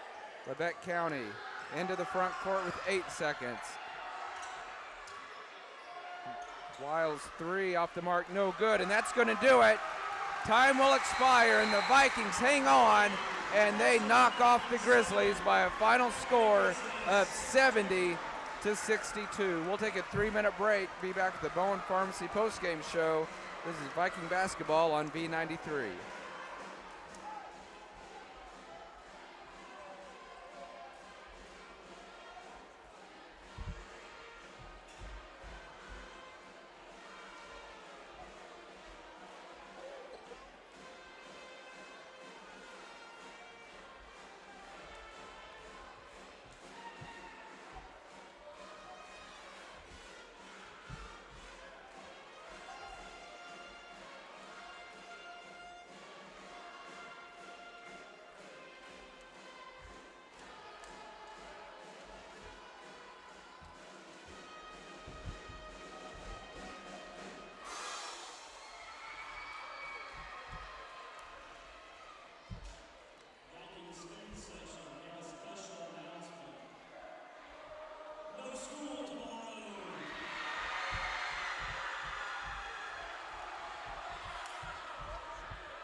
And we are back live at Parsons High School as we get going with our Bowen Pharmacy post-game show, brought to you by Bowen Pharmacy in Parsons. Vikings hang on, get the win, 70-62. They sweep the season series with the Grizzlies. Vikes now 10-6 on the season. Keegan Bates leading the way, 31 points, exactly half of his team's total. Got some help from Nolan Nash with 15. So, man, between those two guys, Tony, 46 that's up to 62. But Vikings got, I think, 12 out of 12 free throws from Dante Sawyer tonight. He leads the way with 27. 12 points for Joe Keel, 11 points for Demias, 5 points for Connor Barkus, 4 for Jason Smart, and 3 for Jagger Queern. And we're joined now by Viking head coach Anthony Houck. And Coach, man, it was a battle from start to finish. Here in a second, we'll talk about Keegan Bates. He had a great night for LC. But your guys just fought so hard in that fourth quarter. It was pretty obvious that LC wanted to extend that game, and they were going to foul early and often. And while one guy, Cardinal Argent, struggled, you had Dante Sawyer perfect on the night, 12 out of 12. How about your senior leader? Yeah, that's just great. I mean, you know, that's why he has a high average. I mean, he scores, you know, 3 phases of the game, you know, from the 3, from the 2s, and from the line. So, hey, and you know, he doesn't getting double teamed, and our guys did a good job finding him, and they're okay with it. They don't care. They just want to win. They're okay with it. They just want to win. What I was impressed with Sawyer, he wasn't getting the 3 to go. He's driving it in, laying it in, getting fouled, and that's just impressive. We shot 22 free throws in the fourth quarter. Wow. It was a long didn't make as many quarter. as I wanted, but we made enough, right? Made enough. Yeah. Keegan Bates had exactly half of his team's 62. 31 points tonight. He was just all over the floor, but both offense, defense. He had a great night. How many points? 31. He had 31. Jiminy Pete. So what do you tell your team when there's another guy who's almost scoring at will for the other team? How do you approach that with your team? I mean, get ready to rebound, hope he misses. I mean, you know, we tried 3 or 4 different guys on him, and, you know, hey, you know, people are going to see those points, you know, just like Dante or what, you know, all the other stuff. People are going to see those points, but they don't realize that, you know, how, you know, you play hard. You play hard, and the little orange thing will reward you. You know what I mean? Yeah. So, and, you know, we got guys that play hard too. Marcus plays hard. You know what I mean? Doesn't always score, but, hey, the little orange thing rewards him with wins. So, you know, just – but, yeah, what a competitor. You know, he's a competitor. You know, and I look at your 2 big guys. If, you know, had some issues at the free throw line, but still combined for 19 points. Yeah. And really, ultimately, that could have been the biggest difference in the game because of that advantage you guys have in the paint. Right, and we tried to go to it more. They did a great job of taking it away. They did defend it well tonight. You know, we always tell our guys the first level of post defense is on the ball on the perimeter, and that's where they really got us tonight. They did a great job guarding on the perimeter. So kudos to them. Hey, great rival game though, huh? You know, good environment. Good environment, fun game. So, yeah. And did I hear the announcement, no school tomorrow? I didn't hear that. Somebody else said that. I think that's what Coach Shipe PA said. Yeah. Hey, we'll take it. So. Man, I mean, you got Pittsburgh coming in. Yeah. We got a slow start, down 20-6 early. We played even or better than we came the back rest twice of the game. on them. Yeah. We got it to within 5 with like 3 minutes to play. And then they got it to 13 again. Then we cut it again. So, but we got to have good first 3 or 4 minutes of the game. You know. So that'll be the focus here, and you know, no school tomorrow, so we probably won't practice. I guess we'll see what the weather's like, but see how much we actually get. Right? Yeah. Never know if Doug Hetty's going to be right or not, but yeah, maybe a day of rest will be good for him. You know. Yeah. So Coach, win number 10. Hey, praise the Lord. We'll take it. Yep. And thanks for coming up to visit with us, and we will do it again Friday night. See you Friday. Thank you guys. Thanks, Coach. Scott, on the stats, even a lot of places. Turnovers are 15-14. Free throws are 54-55%. Both teams made 25 shots. We just made more free throws. We made 11 more free throws. And we had 9 more offensive rebounds. Wow. And there's that size that we talked about. Yeah. I feel like that's where offensive rebounds and free throws is what won us that game. Yeah, I cannot argue with that. Vikings, it wasn't easy. We knew it wouldn't be, but the Vikings get it done, and they knock off the Grizzlies by a final score of 70-62. It was a great night, and that'll wrap it up for the Bowen Pharmacy postgame show. For Karen Hardesty and Tony Fuentes, this is Scott Marlowe saying thanks for listening, and good night from Parsons High School.